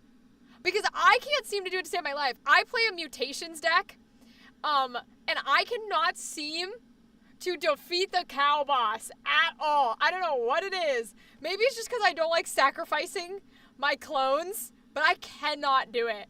Oh my god, you gotta tell me your strategy, dude. I have a bunch of baby campaign ideas if you need any help. Gal, I will absolutely take your advice. I do not think I need any campaign ideas yet, because I think they run a very specific, campaign, because they're very, very, very short sessions. I'm not gonna dox anything, but they go a set amount of weeks, etc., etc. So I think they give you the campaign. My issue is more, I need to treat it like a test, where I'm like, okay, tell me the things I need to know and that are going to come up 99% of the times, and I should not have to look in the book to, look it up. I should just know it. That kind of thing. That's kind of what I gotta figure out. Luck with mutants? Do you play a mutant deck too? I love the mutant deck. I think it's the best one in there. I can't wait for Rogue Duck to get that game off of the demo and put the full game out. I adore, y'all, Clonizer is so much fun. Big props to the people who won those game keys. I'm adoring the game. I have not uninstalled it off my computer yet because I love it. Idea, you have a good instinct with plague. You can't fight disease. It can't be seen with the human eye, but it's not hidden with illusion. If this one cannot be healed, that would be something. Ooh. Wait, Theta, that could be a good idea. If we put them in plague era, I think, because that's what I was thinking, is if I was going to take fantasy and put it into horror, my first instinct would be plague. Because it's a disease, right? It'll come for you. It'll kill you. There is no, even if you're a healer and a cleric, you don't get to heal the disease. And I think, correct me if I'm wrong, I think D&D has something like that with necrotic damage, where, if you die from necrotic, you can't be revived, or you can't heal necrotic, something like that. So it's essentially what it would be, but we're taking it to de-fantasize it a little bit and move it more into horror. We would be taking it and calling it the plague. We'd be giving it a human name and humanizing what it is. So it's a plague, right? And if you want to play a cleric character, you might see it as God's punishment or a curse from the devil, and maybe, right, magic is God's light or something like that, but it's plague. And that's the term everyone else uses, instead of necrotic and necromancy, right? And dark magic. I think if we take some of the language and mold it to be more humane, that's how we put horror into the fantasy genre. And I think that'd be something fun to do on stream, off stream, is like, let's go, like if I'm able to get the Daggerheart set up, I would love to go through the cards and be like, okay, you guys on stream today, like I'll lay the cards out physically and show them on stream and be like, what we're doing, and I wouldn't mark the cards, oh my god, but basically I'd be like, we're gonna go through the terminology and the spell list and things like that, we're gonna adapt some of it. What would we do to fit this in our universe type of energy?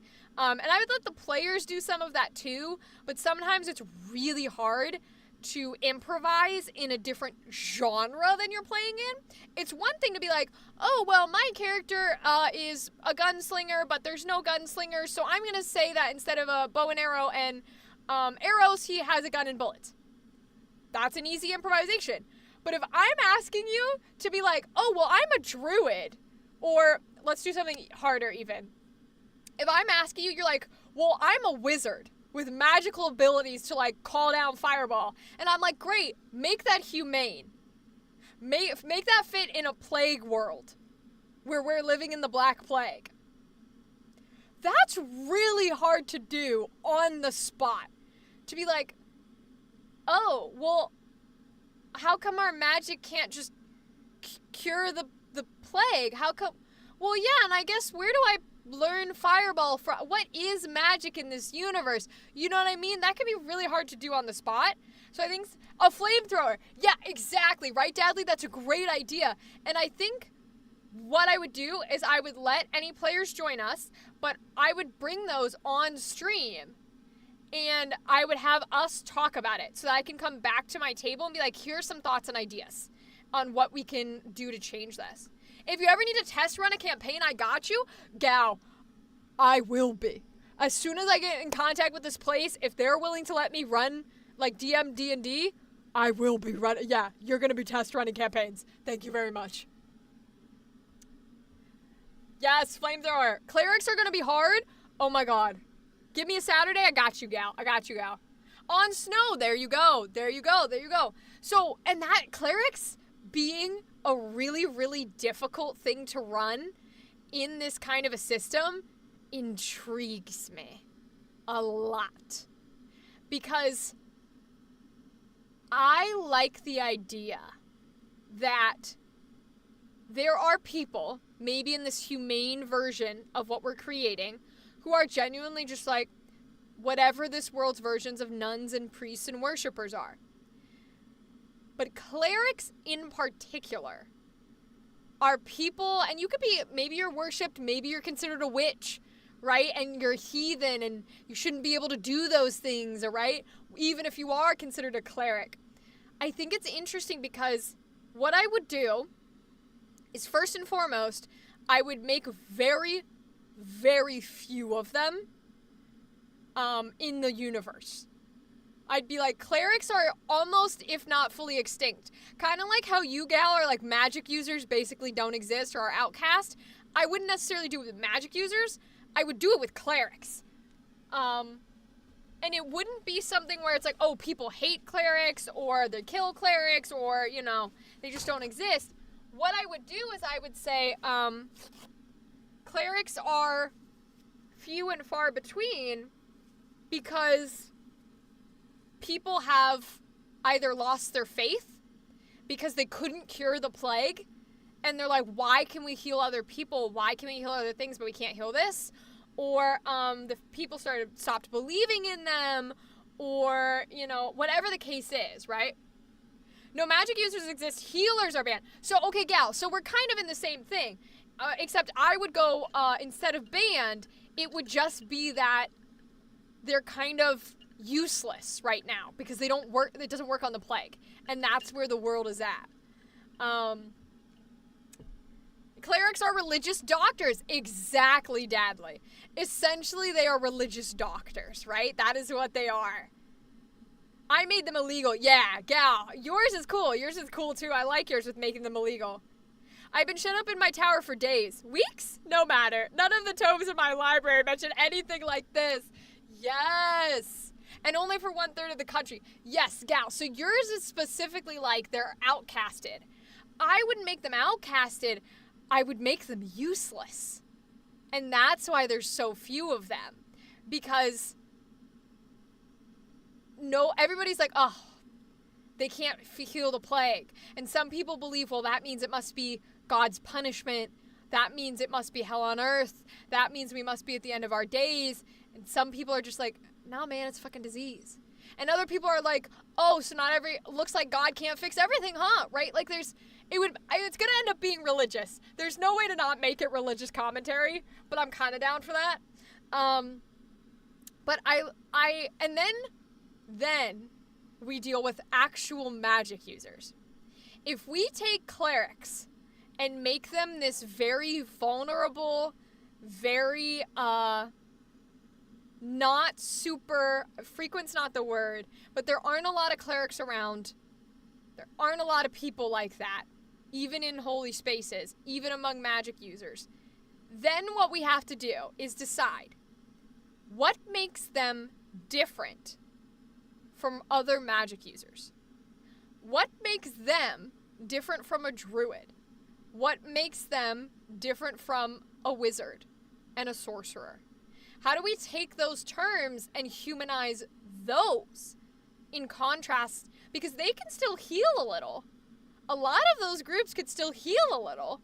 What is this difference? And traditionally, fantasy-wise, it would be, well, they get where they get their sources of power. Right, where they get their magic is, in traditional fantasy, is what the difference is. In our universe, it can't work that way. It doesn't work that way. It can't work that way. I would be okay. I think we could humanize a druid by allowing some sort of like worldly or universe or nature magic.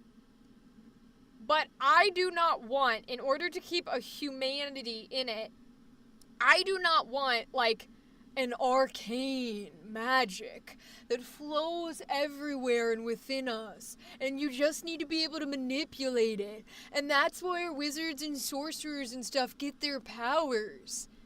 I don't want that. So what do we do? What do we do with them if we don't want that? And that's so interesting to me. I love religion in my campaigns. Yeah, I mean, it's fun. It's fun. I have a cleric who was forced into becoming one for the church, and it's going to be fun. That's going to be so much fun, gal. We love forced shit. Oh, my God. That's going to be another clip of me. Thankfully, I'm not famous enough to where any of these clips go viral. That's something I shouldn't have said.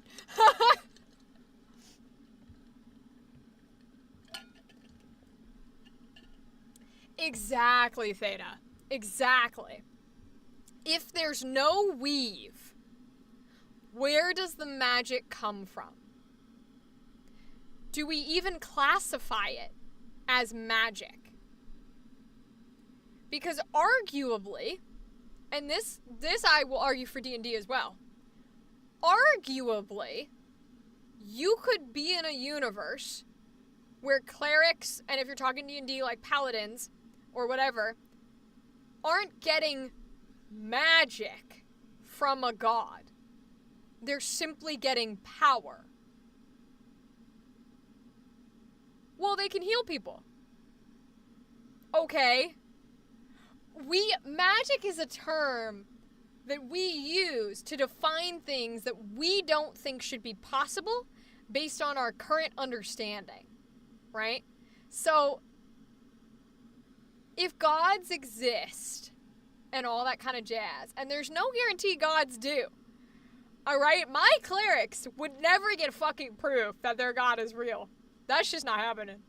But if there's no weave, there's no, like, making pacts like a warlock, there's no pulling from this magical thread, what do we do with the magic users?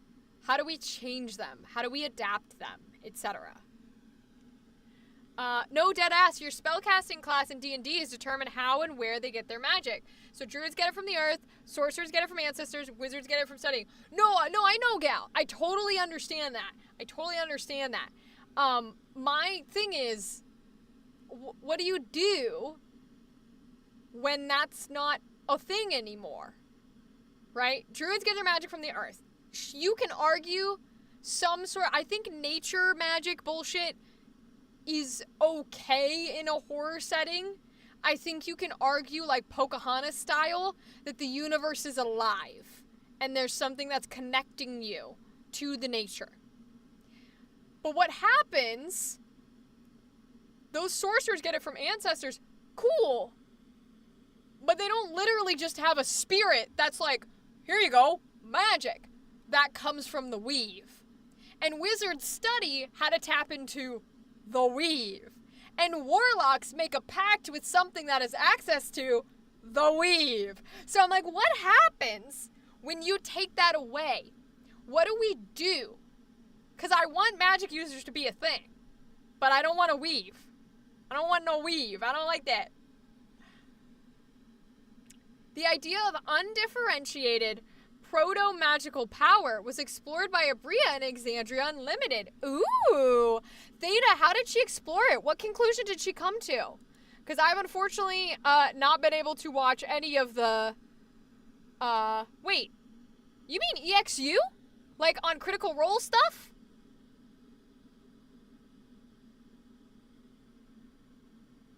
Do you mean EXU? I watched the EXU. What character are you talking about? I don't have the memory. What are you talking about? Which one are you talking about? Be a little more specific for me. I'm thinking you're talking Dropout. But EXU would be Beacon, right?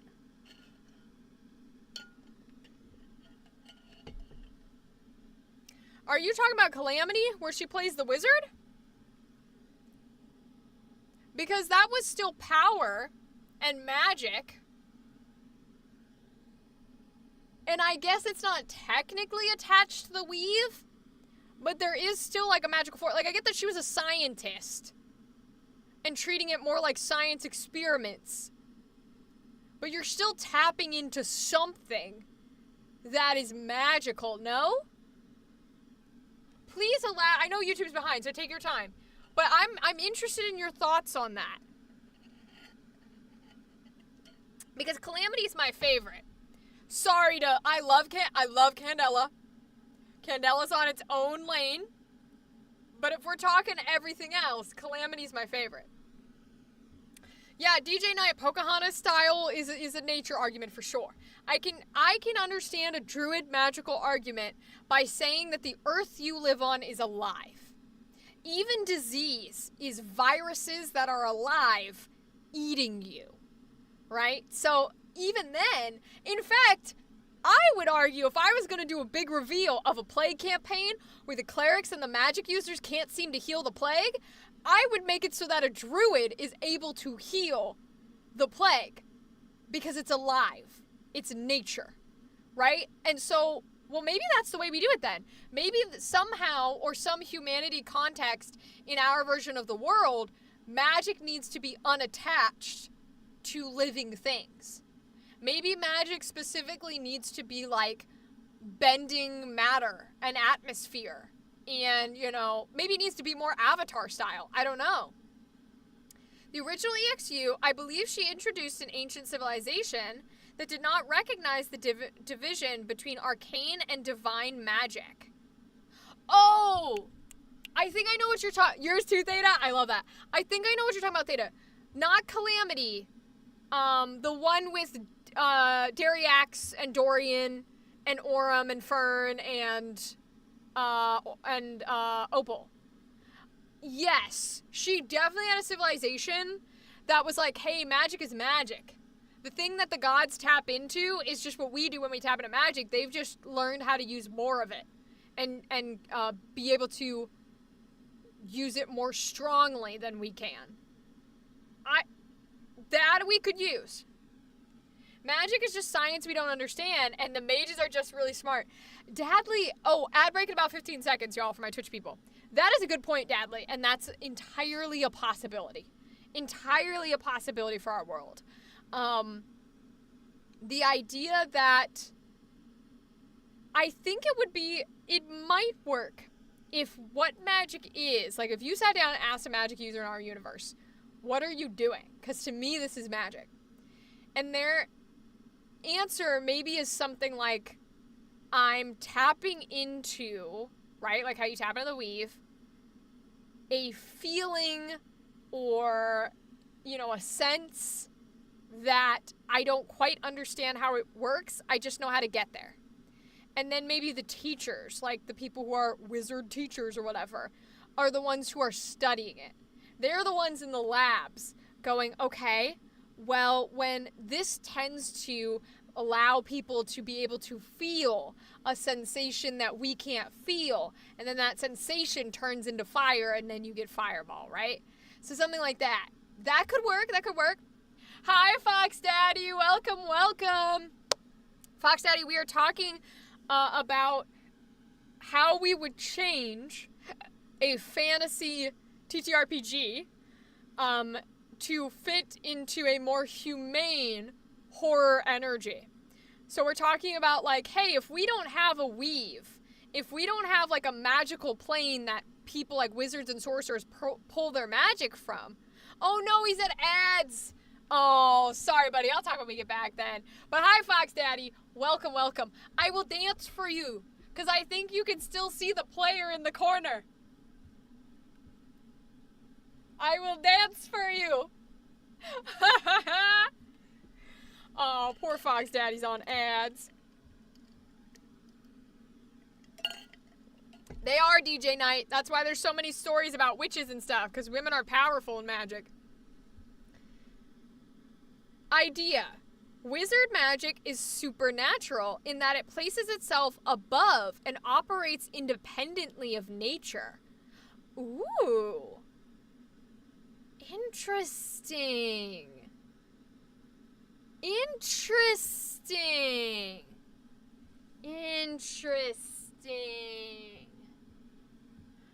I'm liking this concept. Elaborate more for me, Theta. Give me more info, Theta. I'm liking that. There are a bunch of homebrew people who've done this before. You can definitely pull inspo from them. We're gonna have to, gal. We're gonna pull up some homebrew people, see what they've done, get inspiration. And of course, I like inspiration from all of you because that's the type of shows I create. Are community-built shows. And that will never stop. Fox Daddy, welcome. I'm glad you're back from ads. How have you been, buddy? What have you been up to? Happy holidays. I hope everything's going well. We're currently talking about, I am looking into using the Daggerheart system, which is more of like a fantasy system, kind of like D&D. But I want to keep it horror. So we're talking about how we would make some of the fantastical aspects more humane in order to fit better into horror. So, like, if we don't have a magical plane that wizards and sorcerers and everything are pulling their magic from, then how do we justify? How do we explain magic users? Clerics, okay, maybe the god's real, maybe it's not. Druids, they're in tune with nature, right? They can manipulate nature like Avatar style. So that's what we're talking about right now, so feel free to throw in your thoughts. You've just been working? That's okay. Have you been Santa Claus? Have you been Santa Claus again lately? We love having our very own Santa Claus. Your idea seems to treat magic as a psychic power. I'm reminded of the film Firestarter. Theta, I remember seeing trailers for Firestarter. I should watch that, because maybe that's a good idea to pull some inspiration from. Because that, honestly, I think I would probably give that ability where it's more like psychic-y to wizards or to sorcerers. I'm not sure which one I would do it for. Maybe wizards because they seem like they're brain people. You ever played that game where you're supposed to be able to make a ball? Like a ball is on a little track of air and it floats. And you're supposed to be able to, with your brain, you put on a headset, control the ball moving across the air track and getting all the way done. I had that game as a kid. I'm not convinced it actually works or does anything or there's any science behind it, but that is kind of the idea. And we do have, to its credit, we do have some AI advancements nowadays where you can like control prosthetic abilities with your brain thoughts. So it's not wholly impossible and wholly unhumane to think that that could be considered magic in this universe. Not gonna lie, Reddit is a wonderful place for homebrew. Okay, I'll have to check it out. Okay. I did a quick day Saturday, but the one I had for this week got canceled. Oh, I see. Oh, well, that's good that you had at least a little on Saturday. Did you have more fun kids that you got to be Santa for? Oh, that's so amazing. You probably make so many kids' days. Genuinely. And I gotta ask, you probably haven't done it yet because I know you're new to being Santa. Have you seen any chances where you can do you get to be the Santa for like animals? You know, at pet stores where they're like, it's bring your pet in to take pictures with Santa. Have you seen any opportunities for that? Because I feel like that would be so fun. Oh, you saw it, DJ Night? That's awesome. So many kids were happy to see me. Oh, I'm so glad. I'm so happy about it. I haven't done any for pets yet, but I want to. Fox Daddy, that would be so much fun. My sister and I, she's got a little, big golden doodle. But first year he was born or whatever, she took him to go get Christmas pictures with Santa, and he was terrified. Running away, crying, barking. It took them so long to even get him near Santa to get a picture. And it was a person he knew, and he still was terrified of Santa. And so this year, we saw a little ad when we were out and about with him that there were Santa pictures. And I was like, do you want to try? I'm okay if he goes crazy and we just want to take him out of the store. But you want to try again? So we're like, yeah, you know what? It's only like $5. We'll pay it. It's no biggie. We'll let the people know that he was terrified of Santa last time. And they heard us and they go, okay. And so we start walking around and we're, there's no one else in line. So it's very chill. Yeah, poor puppy indeed. But he sees him, and for a second he does like the little shrink. But both her and I go, look, baby, it's Santa. Look, like the happy puppy voice. And he starts wagging his tail and he walks up to him and Santa gives him a little pet. And instantly he's like, okay, person, I like person. His little golden retriever instincts came out. And he was like, okay, person, hi, person. And it was the cutest shit I've ever seen in my life. We could not get him to sit down, though, and, stay next to Santa. So I ended up having to be in the picture because I was like, okay, booty on the ground. And then I just sat there with him and went. So this year's Santa picture is me and him doing. And he's not even looking at the camera. He's looking at my sister off the camera, and I'm looking at the camera. It's the cutest fucking shit. I'm like, this is adorable. I love this with every fiber of my being. I would love one day to bring my cats for Santa pictures. But I know one of them would fucking bite him. And I think Oswald would do okay. And I'd love to take him for pictures. I just haven't had the chance. I know, it was so cute. It was genuinely so cute. Oh my gosh. Woo! So we've been talking about a bunch of stuff, which I love. And you guys have been giving me ideas for how to make that horror fantasy energy, which is really what I want. And if anyone ever has ideas for what we should do during the, next year, because I want to do some digital stuff, and I'm not going to have time right away in the first couple months to do in-house stuff. So feel free to send things my way. Feel free to let me know. And I will still try and consult you guys to make them community projects. I took pictures with my pup and made cards for my mom. That's such a cute idea. Because you're Santa, so you could just take pictures with your own dog. That's so cute. Oh my gosh, that's adorable. I love that with every fiber of my being. Fox Daddy, that's so brilliant. Damn, that's so brilliant, dude. Oh, I'm dropping paper towel. That's so cute, and I love that. Holy shit. Fantastic. All right, friends. Shall we work on this Christmas game? I will pull up Canva. We want to make a few more. Oh, wrong one. Well, we could play this too. Fuck it. So I downloaded a cute little Christmas Steam game. I have absolutely no idea how it plays. And there's no tutorial whatsoever. So we're just gonna fuck around and find out. But it looks cute. The art is adorable. Because I was looking for Steam games. I don't know what it does, but apparently we get to pick an elf to be. And I like this loser with the glasses. So we're gonna be the loser with the glasses. Alright, here we go.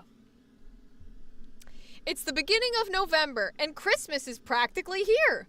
Up at the North Pole, winter comes early, and we're all just waking up from our year-long nap. With only 8 weeks until the big night, will we be ready, or will there be another year without Santa Claus? And see, and then it tells me nothing.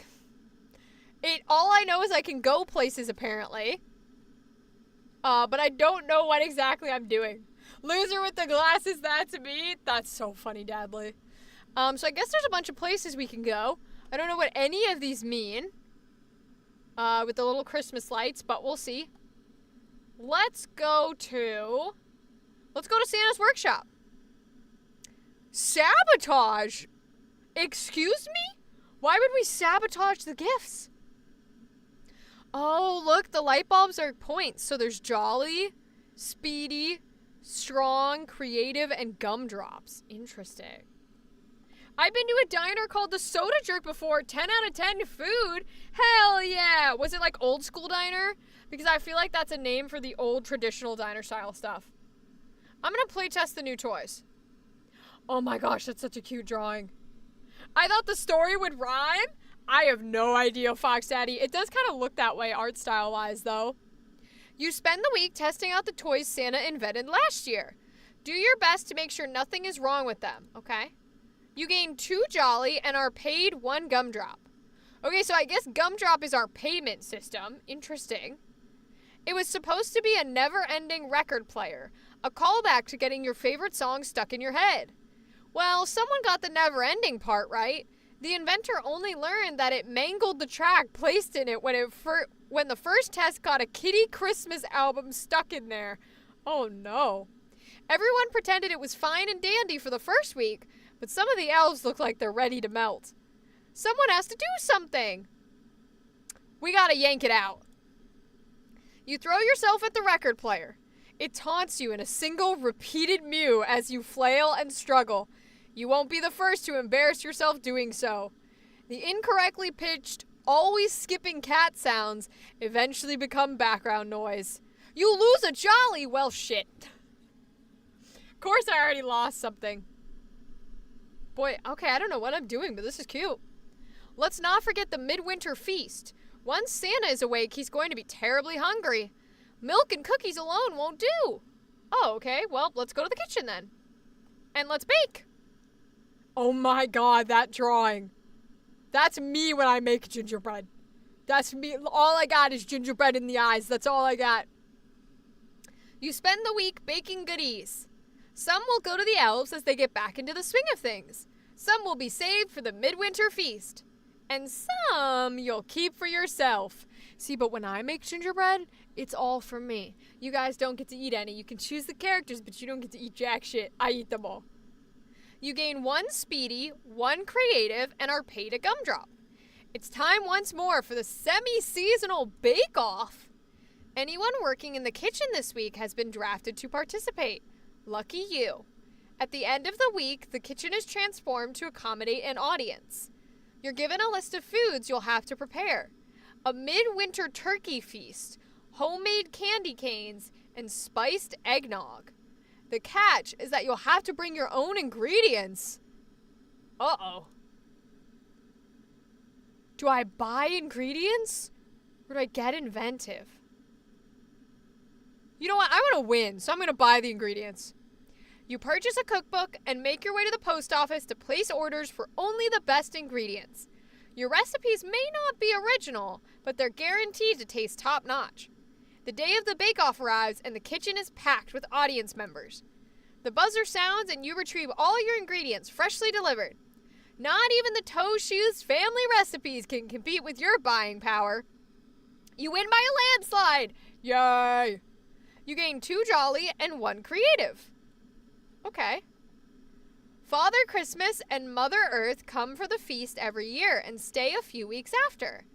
They're so proud of their son and what he does for all the good children of the world. Aww.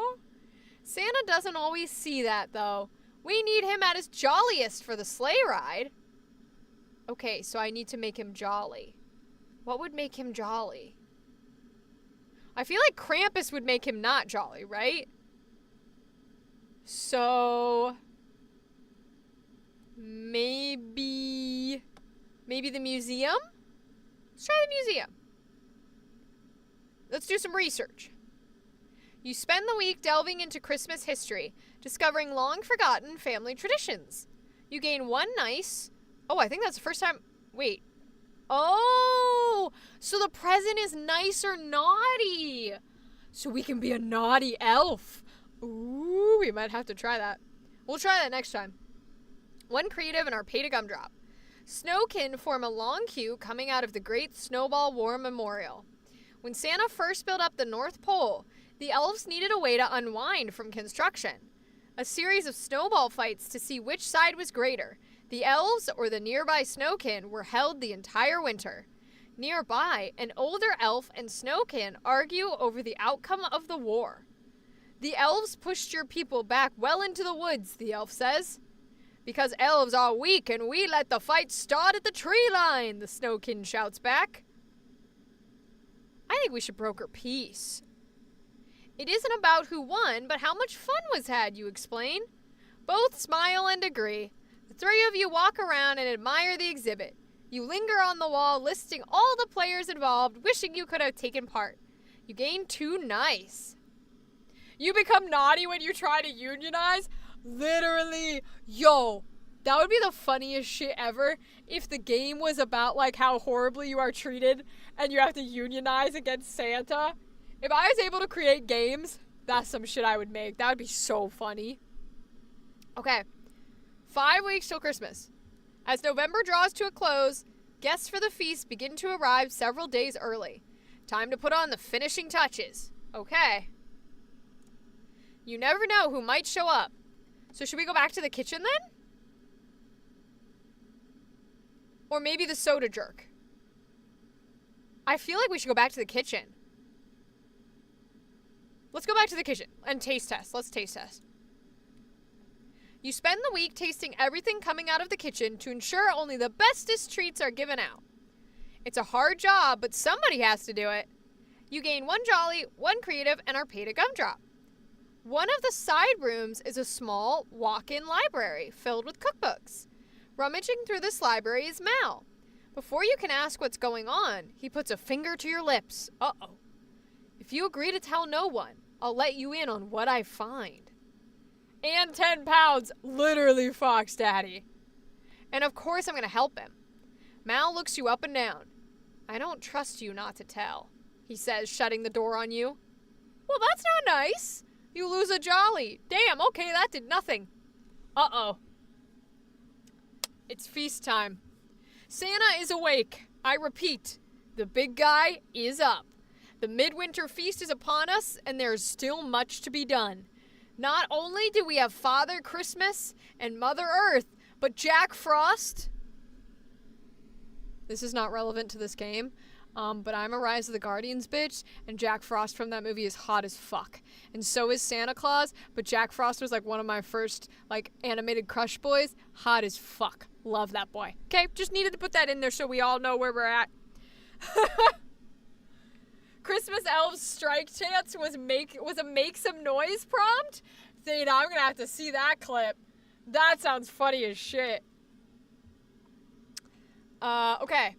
Not, the Ghost of Christmas Past and Abby Snow, the leader of the Snowkin as well.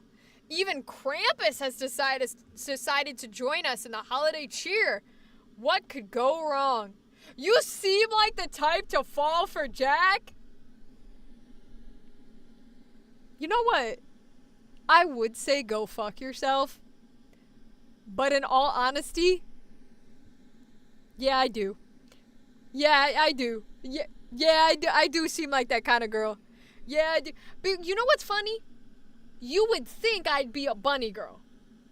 Because furry. So you would think the one that I would have the crush on would be Bunnymund in Rise of the Guardians, right? The big old bunny man. the Australian Hugh Jackman bunny. Yeah, he's voiced by Hugh Jackman and he's got abs and shit. You would think that would be my guy because I'm a furry. But no, Jack Frost was my bitch. I love Jack Frost.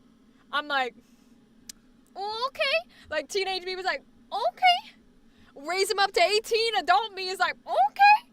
Listen, Jack Frost is the king, okay? I think, it wasn't even in like I like the Boogeyman. I like Pitch. Pitch is dope, but I respect Pitch in a villain way. Like, I would want to be Pitch. I like him as a villain. And I love Santa Claus, North, sorry. I love North as well. I love them all except the Tooth Fairy, of course, because I'm a misogynist. But, like, I love them all. Sandy, great. Pitch, incredible. The idea is so good. If I got $1 million, I would be nice and not keep it, except some of that would have to go to making a Rise of the Guardians, like, animated TV show. I will spend all my money to employ as many animators as I can and fucking make a TV show so I can just have my beautiful Rise of the Guardians fantasy, okay? I'm not ashamed. I'm not ashamed, okay? Not ashamed. Oh, Lord. Okay, what could go wrong? Oh, shit. Oh, I gotta do things. Okay, oh, look at all the little people.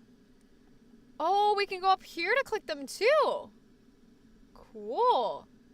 All right, so prepare sides. Shame, who's that? Literally. Prepare sides, set the table, schmooze the guests, or serve dessert. Well, we've been doing a lot of cooking, so I think we should prepare the sides. Make inventive side dishes before the feast begins. Okay.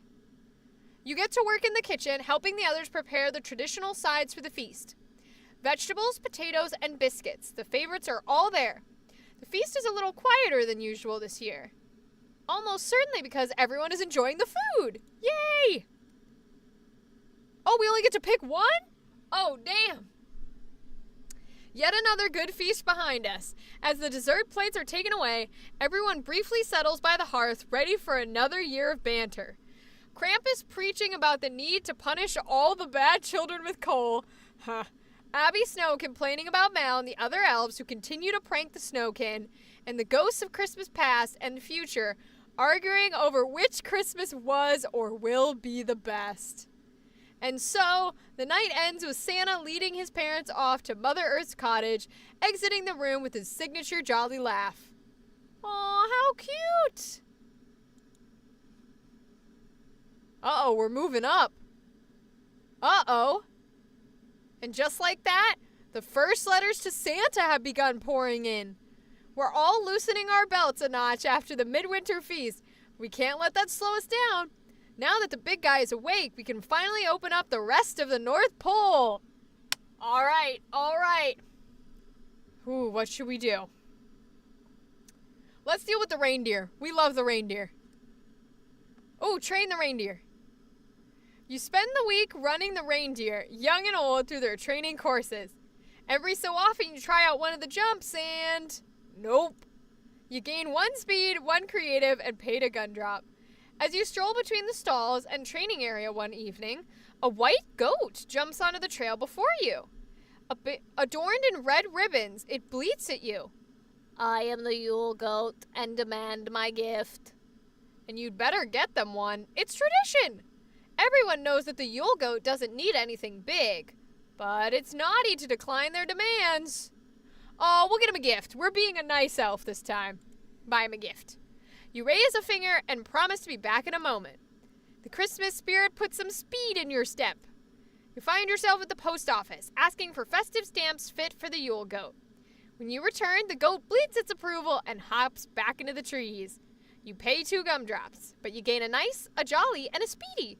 We have no strength. Just like me, this elf is weak. The letters from all the children of the world have begun to pile so high that a spool of lights has been draped around them. It creates a most festive scene in the post office. While a sight to see, we need to get through these letters on the double. If Santa sees, he'll probably let out one of his jolly laughs, but he'll be angry. All right, post office it is. Deliver the letters to Santa. You spend the week hauling letters from all the children of the world to Santa's workshop. They pour all their hopes and dreams into every letter, so you better get them to the big guy. You gain a nice, a speedy, and a gumdrop. An older elf stacks a mountain of small gifts on the front counter. When the cost of postage comes up, the elf sputters. They are so small. In my day, this would be free of charge. You peer over his shoulder and see that it would cost you 2 gumdrops to help him out. I'll pay it. You step forward and pay for the elf's presents. He thanks you repeatedly, singing your praises the whole way out of the building. A few days later, you get a knock at the door. The elf is there with several more presents and some desserts as a thank you. The 2 of you share the goodies and laugh gleefully into the night. You gain 2 jolly. Aww. Krampus has started to snoop around the outskirts of town. Every year he tries to get his hands on the naughty and nice list. And almost every year we stop him. Almost. Oh, the horror for the poor naughty children. Santa usually goes soft on them, but Krampus? No. Krampus makes sure the naughty ones get their coal. So should we look in the woods then? Because I don't see Krampus's house anywhere. Mother Earth's Garden, Frozen Lake. I think maybe we should look in the woods then. Feast with... Oh, no, that's about Snow Can. Okay, what about the workshop? Okay. What about Mother Earth's Garden? Okay. Frozen Lake? Make coins. I'm gonna go to the workshop then. I need some strength, so I'm gonna move some presents. You spend the week taking finished toys from the workshop to the storage unit behind the sleigh, where they await the big night.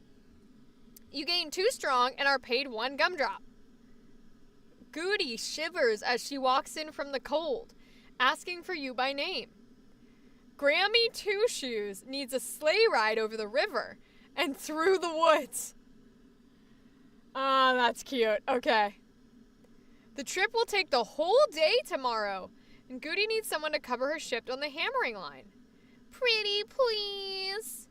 Yeah, I'll cover it. You gladly offer to help Goody so she could be with her family. That's what the season is about. The next day, you show up at the hammering line as promised. By the time you're home, your muscles are sore from a hard day's work. You see Goody cresting back over the river into town. You gain a nice and a strong. Yay, we got strong! And now, the Christmas snow has set in. With only a week to go, the power of eggnog and candy canes have us all dashing for the finish line. Breathe in that Christmas spirit one more time. We'll be sleeping until next November again soon enough. Alright, what's the last thing we want to do? I think maybe the last thing we should do... Should we go figure skating as the last thing we do? That'd kind of be hysterical. We haven't gone to the Soda Jerk, though. Let's drink at the Soda Jerk. You spend the week warming your signature stool at the end of the counter in the Soda Jerk, downing 1 sugary beverage after another. You gain 2 speedy and a jolly. A group of youthful elves stride into the Soda Jerk, looking for trouble. They mock several older patrons before Mal takes note. Usually a prankster himself, Mal appears to take a specific dislike to these youths. As he goes for a classic something on your shirt bit, the group turns it back on him by slapping a kick me sign on his back. Mal walks away dejected. Aww. It might lower my nice if I prank the youths, but I kind of want to prank the youths. I'm going to prank them. You march up to the youths with an excuse me. You then attempt the same something on your shirt bit Mal just led with to the same result. Mal shares a sundae with you as several kids kick both of you as they walk past. You lose a strong. Oh no! I guess I wasn't naughty enough to pull a prank. Christmas Eve is upon us. The remote workshop outside is behind schedule. Uh-oh. And if we don't get their deadlines met, all the children of Nod Air will wake up with nothing but presents from their parents. Prancer has pranced off, and that sleigh won't fly with only 7 reindeer. Worst of all, Krampus is closing in on the naughty and nice list. Luckily, he hasn't gotten it yet, but he's sure to take advantage of all this chaos. Stay on the curls of your shoes, elves. We've got a sleigh to pack. Oh boy. Alright, what should we do? help Krampus. Nah, we're not being naughty yet. So we can stop Krampus. We could sleep, which is definitely naughty. Pack the sleigh, attach the reindeer, inspect the sleigh, help the workshop. Let's catch Prancer. Let's catch Prancer. Prancer is missing. Will you look for him? Yes, because I'm super speedy. After finding your tracks, you go running towards the abominable woods. As you breach the tree line, several Snowkin point you in Prancer's direction. You find her shortly after, prancing around one of the Snowkin's bonfires. Hopping onto her back, you wrestle control of her reins and steer her back to the sleigh. Your hunt helps Christmas. Yay! It's hard to believe another Christmas Eve is over. It's been a long 2 months, but no matter the outcome, we'd never trade them for the world. All that matters is that we did this together and that we enjoyed ourselves as we did so. This year, however, went off without a hitch. Yay! Well, I guess we won then, so maybe we don't need to play again. Krampus was never able to figure out where the naughty and nice list was this year, ensuring all the children of the world will be getting a present from Santa. Even though that seems like the status quo, an incredible amount of effort went into ensuring this Christmas would be a wonderful one. When everything is done right, the children will never know if you've done anything at all. Merry Christmas, everyone! The next week is all about reflection and one last chance to enjoy ourselves before we snooze for 10 months. What a year! Aww, this is so cute! And you, what an effort! Your name is being joyfully murmured all over the North Pole, but all that mirth has taken its toll on you. The morning after Christmas, you struggle to get out of bed. So sleepy, and the comforter is so warm. You practically sleepwalk through your day, unable to keep your eyes open. And they want you to wait how many more days to hibernate? You ask around and find you wouldn't have to pull too many strings to start your hibernation a few days early. Your family seems to question your sanity when you tell them you'll be skipping New Year's. They don't appreciate how groggy you are. Your friends are hardly more understanding. Regardless of the judgment, you get yourself comfy, drifting off into an early hibernation, content this year was a great year. Oh, that's so cute. I saw this game and I still have no idea what I watched. I guess we were just an elf preparing for Christmas. That was so cute. Made by The Worst of Friends. Well, that's a great name. Okay. That's so cute. Aww. I love adorable little indie games. They're always so much fun. Okay, well. That's that cute little game. Now we work on our game for Saturday. Din din din. Alright, so we want to create as many more slides as we can here.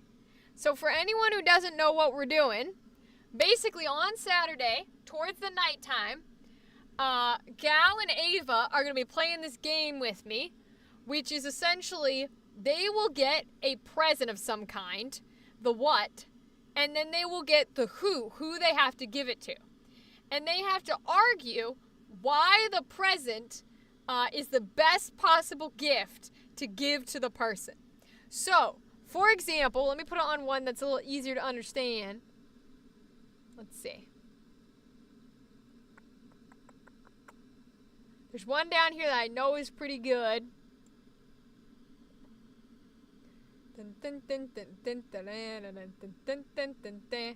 Okay, here we go. For example, they are giving what? A pair of handmade gloves. To who? A pirate with 2 hooks for hands. So what we're doing is we're creating a gift and then coming up with who it would be really funny to have to give that gift to. That is the energy we're doing. So we've got a bunch, but I want to at least have 10 for each of them. Oh, which we do technically have because we have 20. So we're just going to create as many more as we want, basically. A full-fat, sugar-filled cupcake to that mom of the HOA or Middle School Parent Association. I love that. Wait, okay. So, of the HOA or the Middle School Parent Association. Okay, yeah.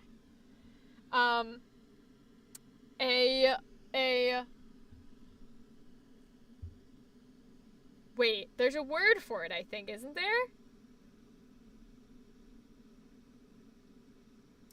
Oh, what if we do like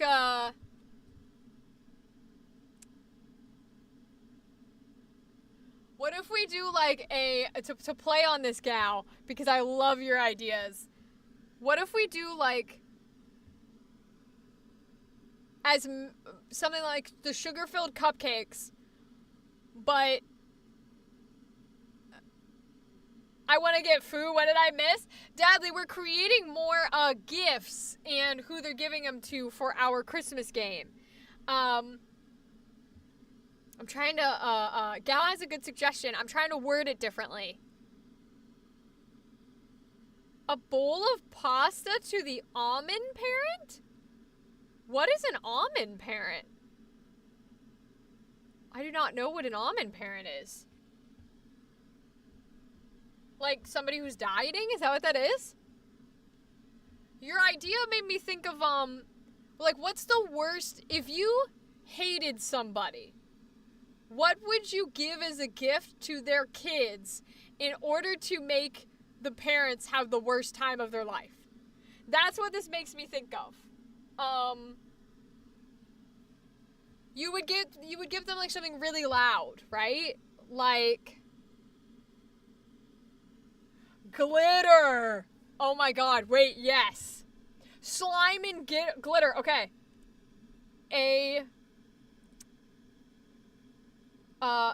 Buckets of slime and glitter. 2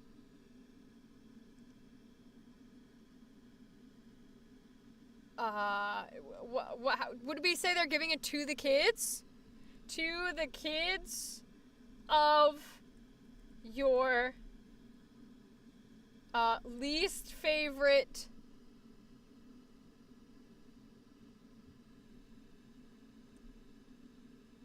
to the kids of your least favorite, I don't know, people of your least to the kids of, I'll just say, to the kids of your enemy. This one's gonna be easy to argue though, because of course you should give them that because they are your enemy. So, we'll make it a freebie. We'll make it a freebie. Screaming Chicken's a good one. Screaming Chicken's a good one. Oh, the kids of the HOA parent. Yeah. That's a good idea. The kids of the head of your HOA. Yeah, that's great. Whoever gets that is gonna get a free one because that's gonna be easy to argue, but I love that. That's excellent. Okay. On to the next one. Those parents who are so focused on not eating, they literally eat a handful of almonds for the full day and say they're full. Oh, gal, I have not heard that term before. Interesting. I did not know that term at all. Okay. Fun gifts and horrible people to give them to. Lucky? Yeah, I guess so. I've not heard that at all. Let's see. Let's see. Oh, wait. Would it be bad to do to make it like a scale and somebody who is insecure about their weight? Is that a bad joke? Should we not do that? That feels like maybe that's a bad joke. So what could we do?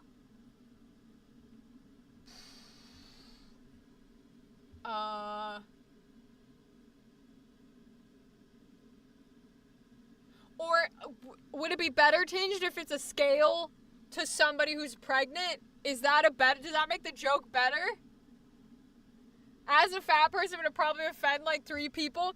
Would it be funny if it's a scale and the person you give it to is pregnant? I know it would not be funny if we do it the opposite direction, where you think the person's pregnant, but they're not. Because those aren't funny, right? Or do I have it backwards? A jar of pickles to a pregnant woman? She would want that, though. She probably want that. That's a good gift. That's the problem, is that's a good gift. Shoot.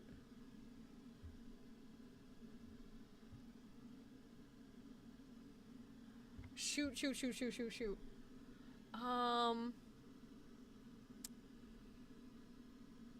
Yeah, I think that's a good idea, gal. I think that's a good idea because, especially as a teeny weeny, probably shouldn't make them unless I'm making fun of myself. So let me see. What could we do? We could do... What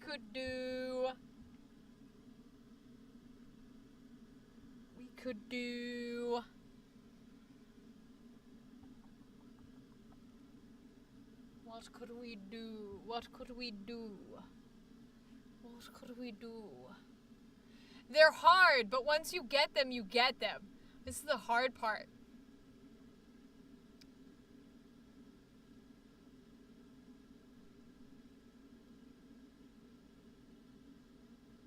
Ooh, packet of Yu-Gi-Oh cards to a Pokemon fan? I like that. Packet of Yu-Gi-Oh cards. It doesn't actually know how to spell Yu-Gi-Oh. Nope. Okay, I was about to say. To a Pokemon fan. That's perfect. I like that. A winter coat to that one bitch who wears shorts in the snow? Me. Oh, it has to be Digimon? Okay. Oh, I get what you're saying. Instead of Yu-Gi-Oh. Alright, we'll make it Digimon. A packet of Digimon cards to a Pokemon fan. I love that. Okay. I see what we're putting down. Oh, gal, for the winter coat, what if we do like a thick winter coat, but for somebody who lives in a place that doesn't snow? So like, your friend in Florida. Like someplace that it stays super warm. That could be a good one. Yeah, a Floridian. Perfect. That's perfection. Okay. So, what else could we do here?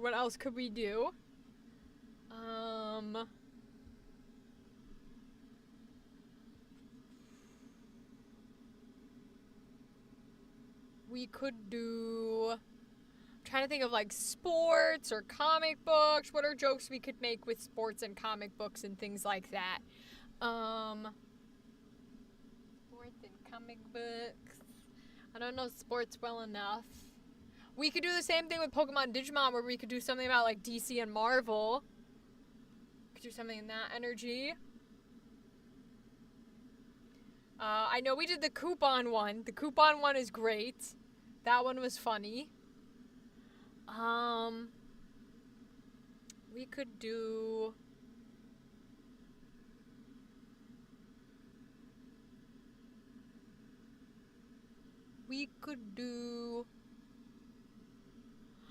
What about like something that's in the vein of like a pink Barbie dress to your like goth 13-year-old cousin or something like that?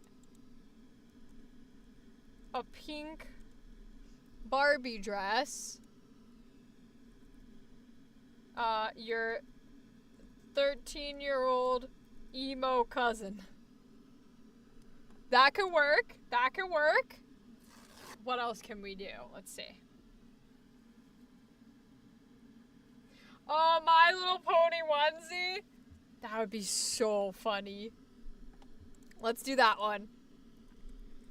A My Little Pony onesie. Oh, they'd probably make it one word. For the kid who only shops at Hot Topic. That's so good too. Your cousin who shops exclusively at Hot Topic. I love that. Good job, y'all. Damn. Exclusively at Hot Topic. Beautiful. A Spencer's gift card to the devout Christian granny. Let's see. Or what are those? No. Okay. Would the joke get across if we do a back massager in quotes to your to your Christian granny? Would that joke get across? I feel like that could be funny. A personal massager? Hell yeah. That's funny. I like that energy. And then we gotta age her up. Just to make it funnier. We'll make her 92. Your 92-year-old Christian granny. We gotta make it funny. Okay. I love that energy. That's fantastic. A math textbook to a gay person. Oh no. Oh no. We could do we could do like a God loves you, like a little I'm praying for you card or something. I want Ava to have that one. Oh my god. We could do a card that says I'm praying for you with a no. One of those bookmarks. One of those bookmarks that says like Jesus loves all people or some shit, like a Jesus bookmark. Or what do they call those, invitations to go to mass? Oh my gosh.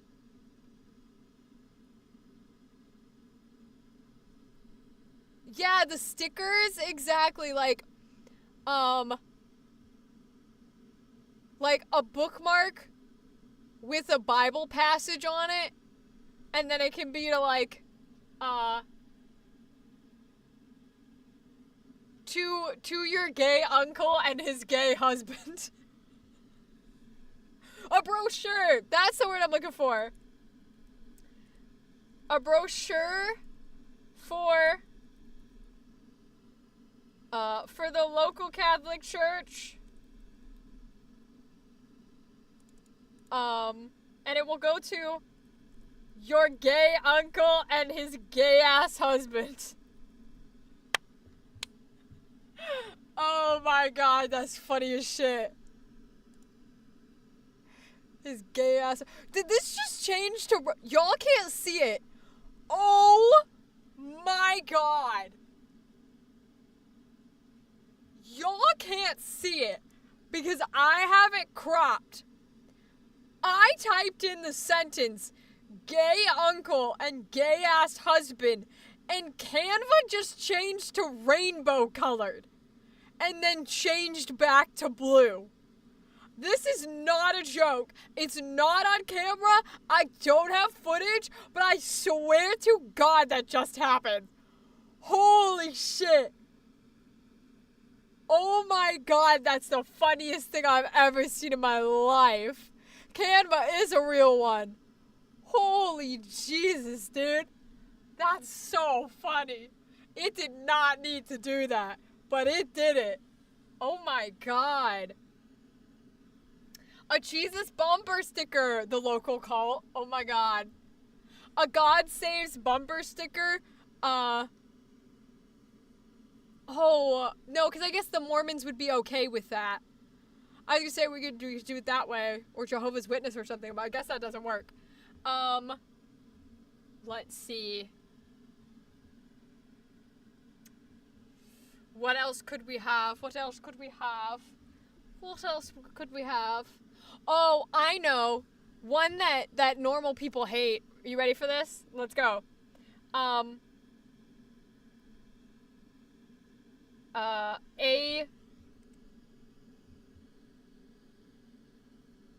A shirt. It would be a shirt that says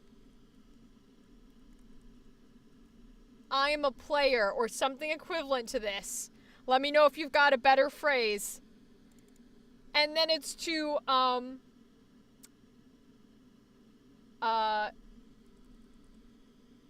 your friend's 3-month-old baby. You know those bitches? You ever go into a store and you look at the baby clothes and all the boys' clothes say like ladies man? That's what it should say, ladies man. And they're like 3 months old and you're like, what the fuck is this? Yeah. A shirt that says ladies man and to your friend's 3-month-old baby. Like, that's just crazy, yo. Oh my god. Gal, I'm about to blow your mind. I'm about to blow your mind. I, too, am Tumblrified. You're welcome. We did this on Monday before you got here. You're welcome. I also have a Tumblr brain.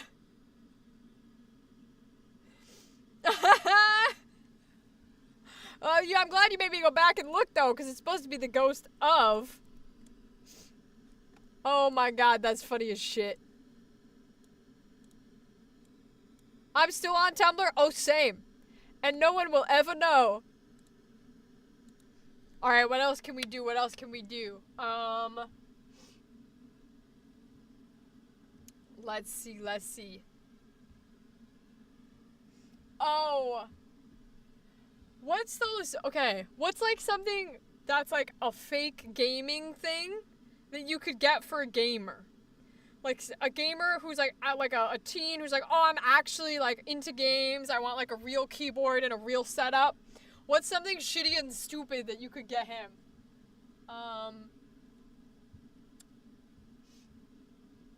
Let's see.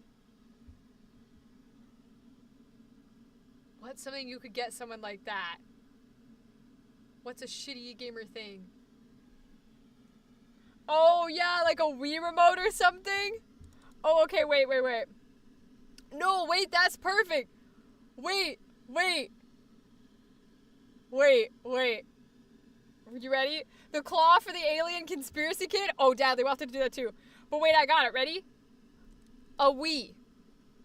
Who is it for?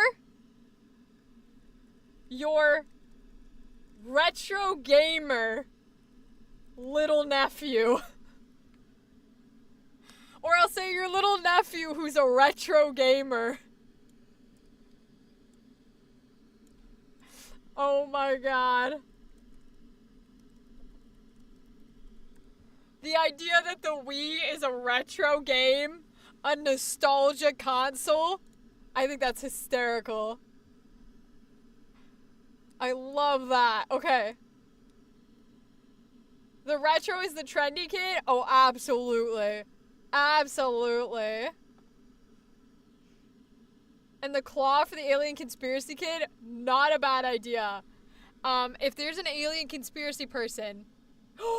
Wait, Dad, you just made me think of the funniest thing ever. Ready? I think it's called an no. Ready? A globe.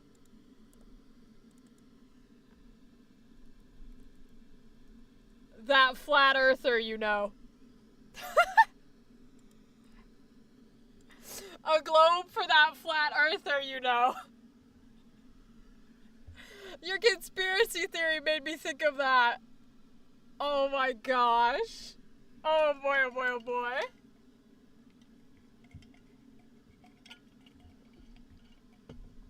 Oh my lord. Okay, what else can we do here? We're doing pretty good. What else do we got? We could do... Oh, I was making a Toy Story reference? Oh, the claw. Got you, Dadley. Okay, that makes more sense. I got you.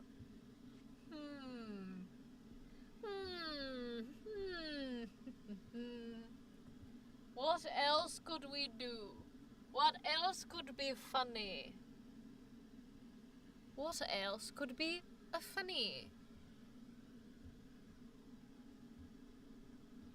Oh, I know a shitty gift is like those certificates that say you own like a star. Okay, fur for a vegan, 100%. But then we gotta figure out something that has to do with those certificates that say you own a star. Who would that be bad to give to? I'll put a fur coat to a vegan.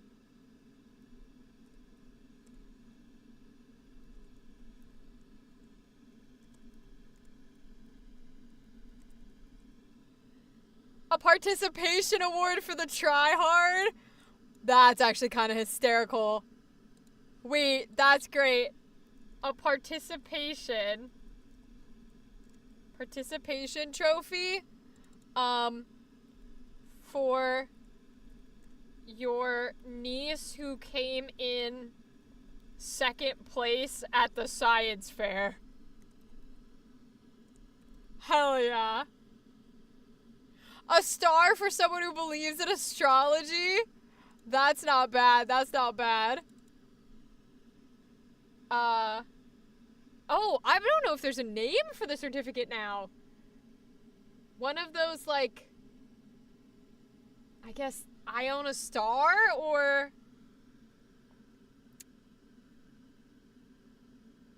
Huh. Oh!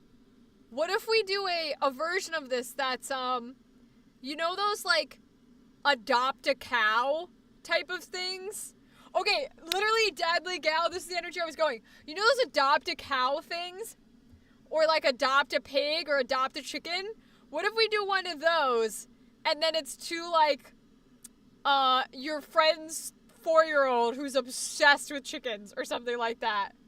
We could do that.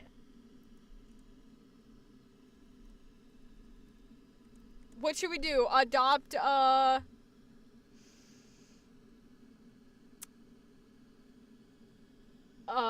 kind of animal could we do? Should we do a chicken? Adopt a chicken? Certificate.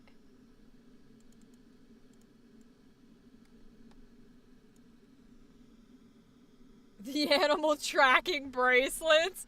Oh no. We could do it to,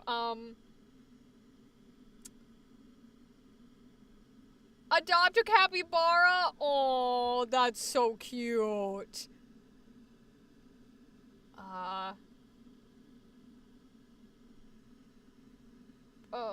We'll do,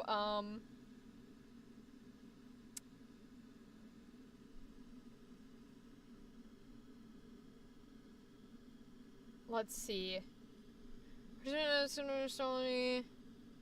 I do like a gift card to Outback Steak. Okay, let's do that one first. Oh, I guess you don't need to capitalize it. A gift card to Outback Steakhouse. I feel like that one's easily worded. The hardest part is figuring out how to word these. Because, like, some of them are good, but a lot of them are, like, in an energy where it's like, how do I word this in order to get it to work, you know? In order to get it to be funny.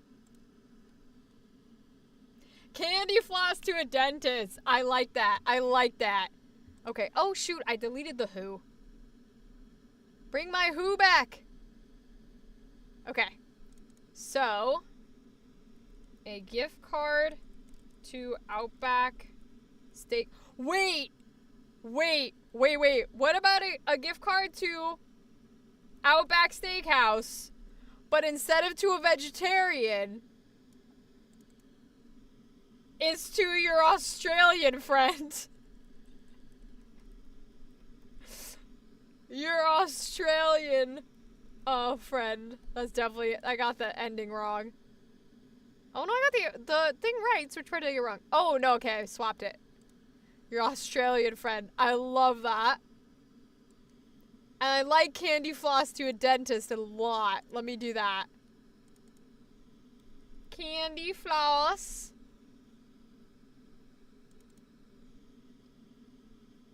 Your dentist. I like that. That's adorable. Okay. What else can we do here? Let's see. I want to at least get to 40. So we've got 6 left to do.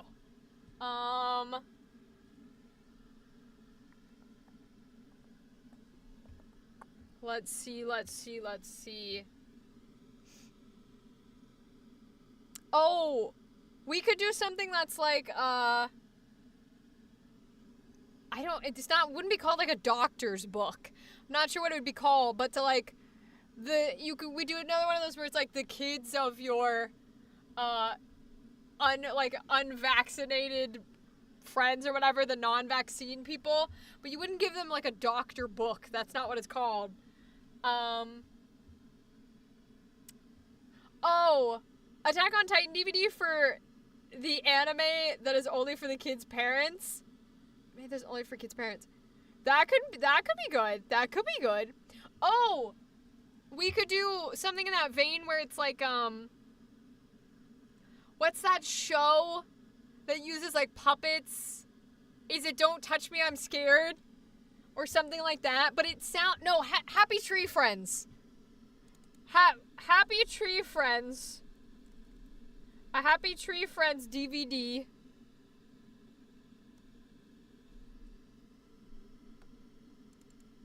To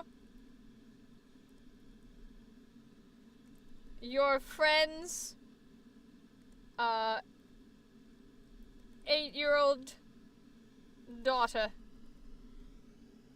Tickle Me Elmo to anyone. Literally a Furby to anyone. The same thing with like the Happy Tree Friends energy. I was thinking like the what's her name? The little doctor girl? Doc McStuffins.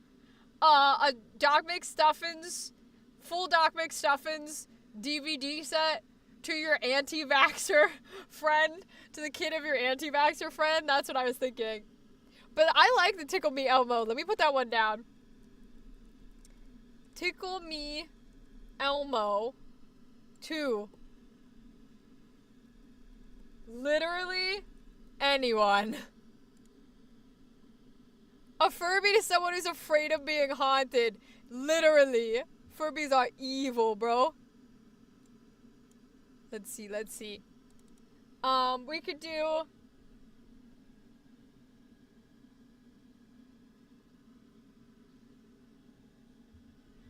What about, like... Have you guys seen the AI priest? And, like, the AI Jesus? What if we did, like... Is that why Elmo's voice is scary sometimes? Oh, yeah. Elmo's fully haunted. Fully demonic, yo. Especially Tickle Me Elmo, for sure. Fully haunted, demonic, all of it. No, wait, gal. I like your Tickle Me Elmo. I'm gonna change it to a long Furby. Long Furby. To literally anyone. Terrifying. Awful.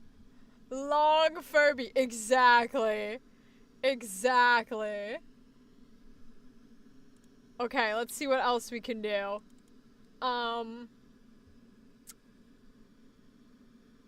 What about, like... What about...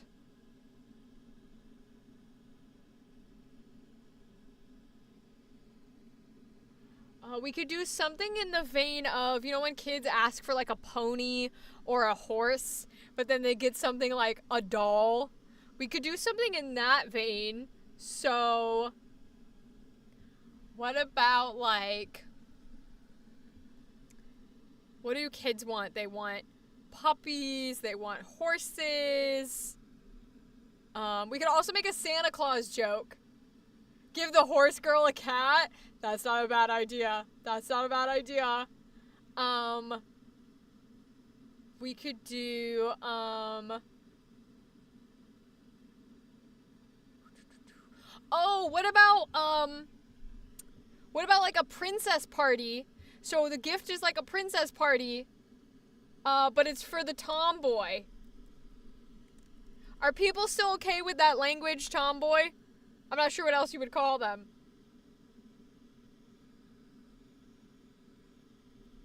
You're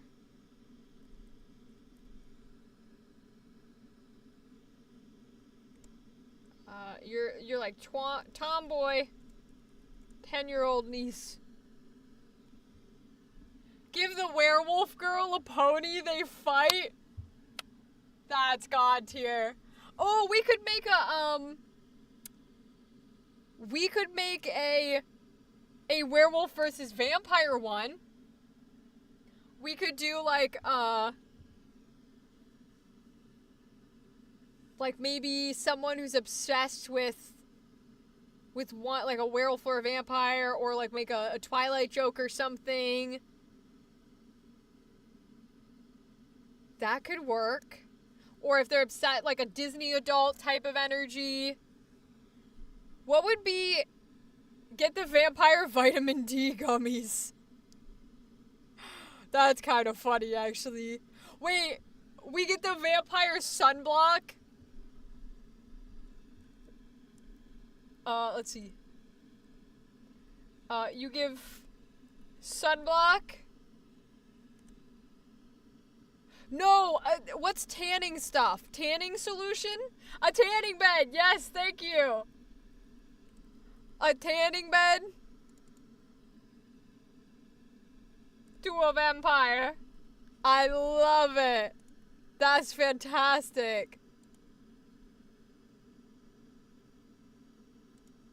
Beautiful, beautiful. I'm gonna go back and get rid of that capital A. It's driving me crazy. Tanning bed. Beautiful. Okay. If you are a Disney person, what would be the not good gift to get? If you're like, oh, I go to Disney all the time and that kind of jazz.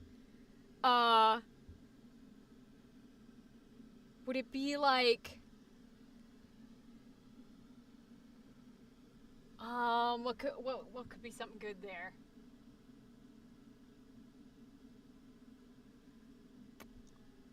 Let's see, what could be something good there?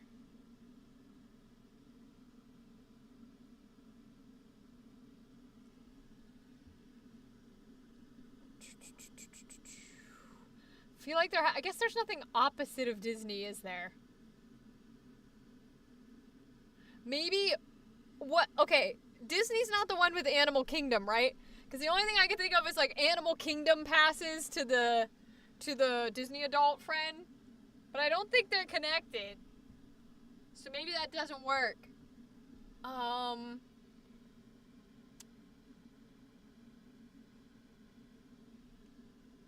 we could do something clothes related. What's a super ugly piece of clothing? Super ugly piece of clothing. Like Crocs? We could do Crocs to your like rich fashionista friend. A ticket to the zoo to the person who calls every animal baby. Oh my gosh. A Christmas sweater. A Thneed. These are all good. Oh my gosh. Wait. What if we do something like a sweatshirt that says like I'm with ugly or something like that? But that'd only be funny if you wore it. Or like a sweatshirt that says like I'm the ugly one or something. Oh, that could work. Okay, so we could do ugly Christmas sweater. Ugly Christmas sweater. 2. What is this line? Weird, okay. So how do we say like somebody who's super fashion based? Like they're so uppity that they won't wear an ugly Christmas sweater. Deck the halls, not your coworkers. Oh my god, that's a fantastic thing to put on a shirt. That's all I gotta say there. That is a fantastic thing to put on a shirt. Oh, to that coworker that's always in a suit and tie. That could work. It'd be who's always in a suit and tie.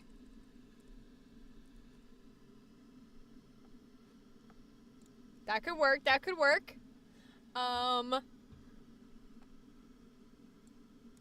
We're getting close. We only need 2 left. Let's see. Let's see. Take it to the zoo.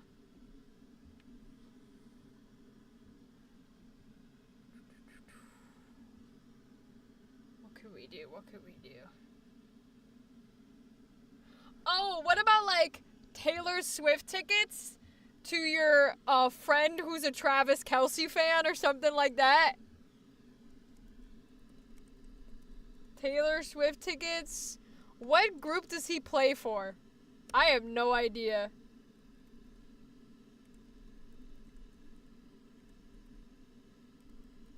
Who loves Travis Kelce? I don't know sports well enough to know what he plays for. Taylor Swift tickets to your friend who loves Travis Kelce. That'll work, that'll work. And then we got one more, Actually, I think I would flip these around. But I don't know what sports... Alright, I'm gonna have to Google what sports team he plays for. Or does it work this way? I'm not sure if I like it this way or reverse. He plays for the Kansas City Chiefs. See, I don't know if any of our people playing are sporty enough for that. Love sports. Yeah, that might be the way to go. I guess I'll leave it like this. I don't know if any of our people playing are sporty enough for that. So I'll put that one towards the beginning. Okay. So we need one more. One more. What should we do? What should we do? What should we do? What should we do? What should we do? What should we do? What should we do? We could do...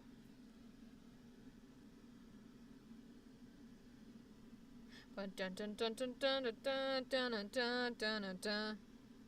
We could do... Oh, what about like a $5 cosplay bought on anime on Amazon to your to that girl who like does cosplay competitions? I don't know how we would word that, but that could work. How would we word that? A battle pass for a person who hates Fortnite? That's a good one. Oh, like a real gamer? It could be Fortnite. You buy Fortnite for a real gamer, a person who only plays real games. That could work.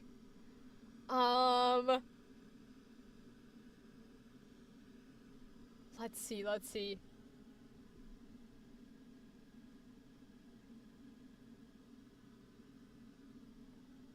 I'm trying to think of how to word it, because how you word it is what makes it funny. So... Oh! Is there a game... Okay, does this make sense? What if we did, like, a signed t-shirt by Ninja, and then the who is, like, that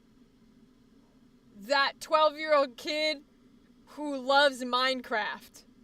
Or we do something that angle, where it's like the kid who loves Five Nights at Freddy's, and you get him, like, something else. A Blockbuster coupon. Blockbuster's good, too. We might make more than 40, because I like the Blockbuster, too. We'll definitely do a Blockbuster coupon. You know what? I think it's funnier if it's a Blockbuster coupon to, like, okay, so who would be... you know what? I'm okay with someone born after 2005. I like that. I want to do one...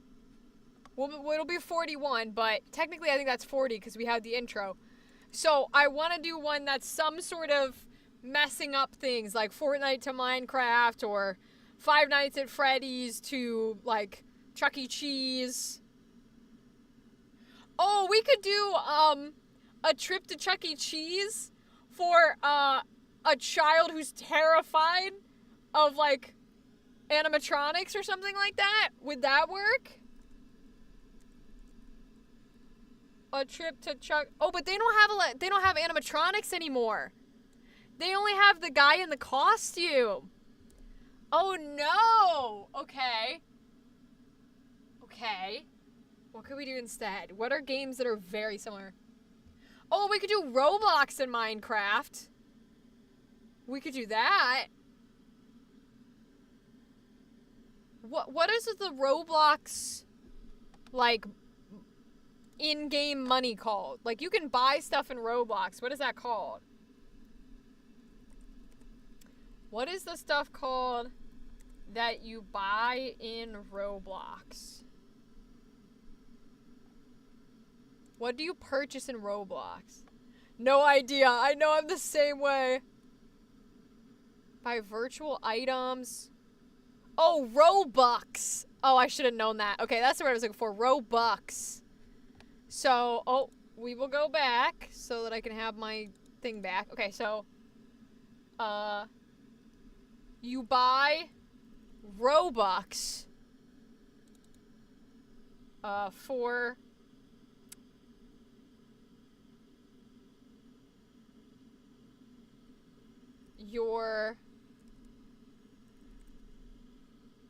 for your cousin who religiously plays Minecraft. Give it to a Fortnite player? That would work too. That would work too. I just feel like Roblox and Minecraft are the two that get, like, confused. I think this could work. I'll put little cousins. That way we know it's younger. I'm gonna pass out. Good night. All make Rachel's life interesting. No worries. We're gonna be looking for someone to raid to anyways. I'm gonna pull up Twitch here. But have a good night, gal. We love you. We'll see you on Saturday. See you on Saturday for our Christmas stream. Alright, y'all. Alright, y'all. I think that's as many as I want. Because that's 41. So it should be 40 minus the first one. Yeah. Okay, cool. So now what I want to do is I want to put them in order of what I think is, like, super funny to least funny. So, like, we'll put Taylor Swift somewhere in the front, I think. Let's see. I think Teddy Bear is an easy one to start on. So we can leave that there. Banana Suffer's good. Pirate is good. I want that towards the front. The Gen Z Bible can be towards the front. I think the little cousin's funny. We keep that towards the front. The new puppy's funny. I like that. Okay. The Victorian child, I think we keep in the front. The screenshot of an NFT, is too funny. That's gotta go in the back. That one's good. Clown doll's okay. Bunny's good. A rock with googly eyes is funny. I want to get that away from the other animal one, which is still in there. The gift card and Bible, okay.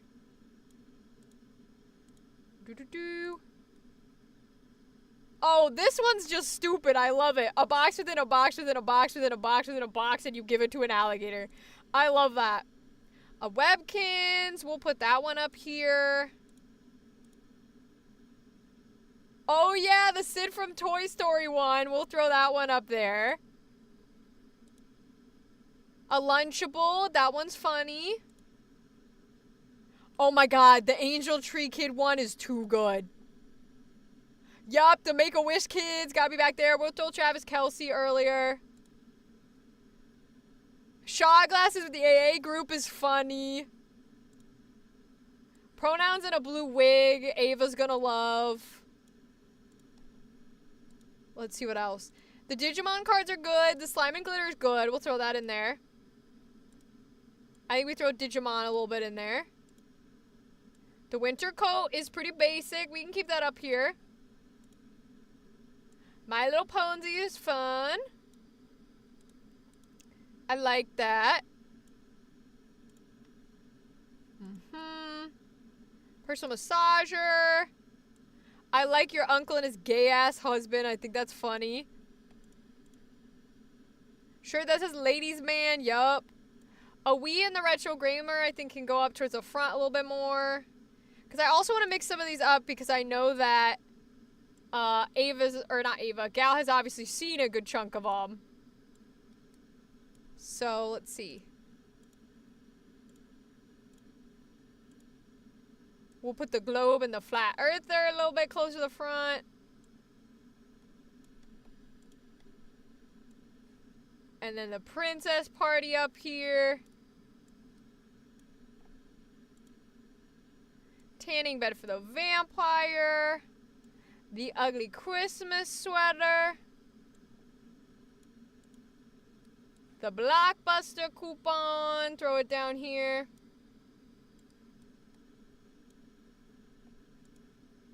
And then we'll throw a Robux in there somewhere. Candy floss in your dentist. Outback Steakhouse. Participation trophy, I think, is funny. Fur coat. I think we should end on... We'll throw that one a little further down, because I think that's funny. Let's end on something good, but not like the highest of bangers, because those have got to be in there. So let's end on... Let's end on the banana stuffer. Fuck it. End on the banana stuffer. Okay. I think they're mixed up a bit. Let's see who we're gonna raid. And we will be done for tonight. Let's see, let's see. Who do we want to raid tonight? Ba-da-boo. Let's see. Got a couple of options.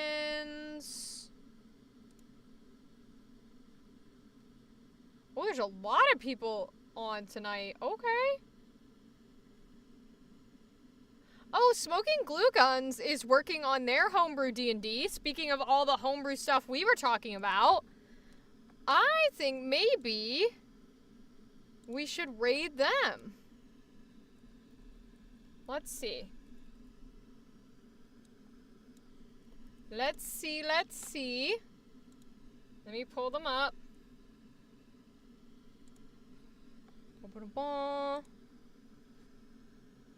Oh, they're on break. Alright. Let's check something else then.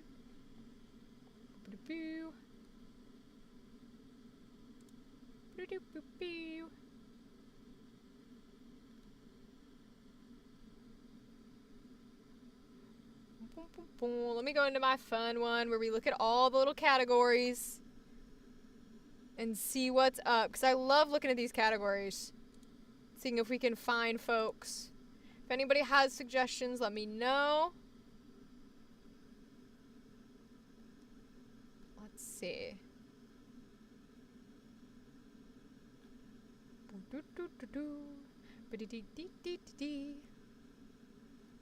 I love all the VTubers. VTubers are so fabulous. Ooh, Marvel Rivals is a fun watch? Okay, let me look at it. And you know, people have been talking about Marvel Rivals, and I feel like I need to be playing it. Because everybody's telling me it's, like, really good. And I don't think I'd be good at it, but I do think it'd be fun to try. So maybe I'll have to look into it. Alright, let me see who is streaming some Marvel Rivals. Let's see, let's see.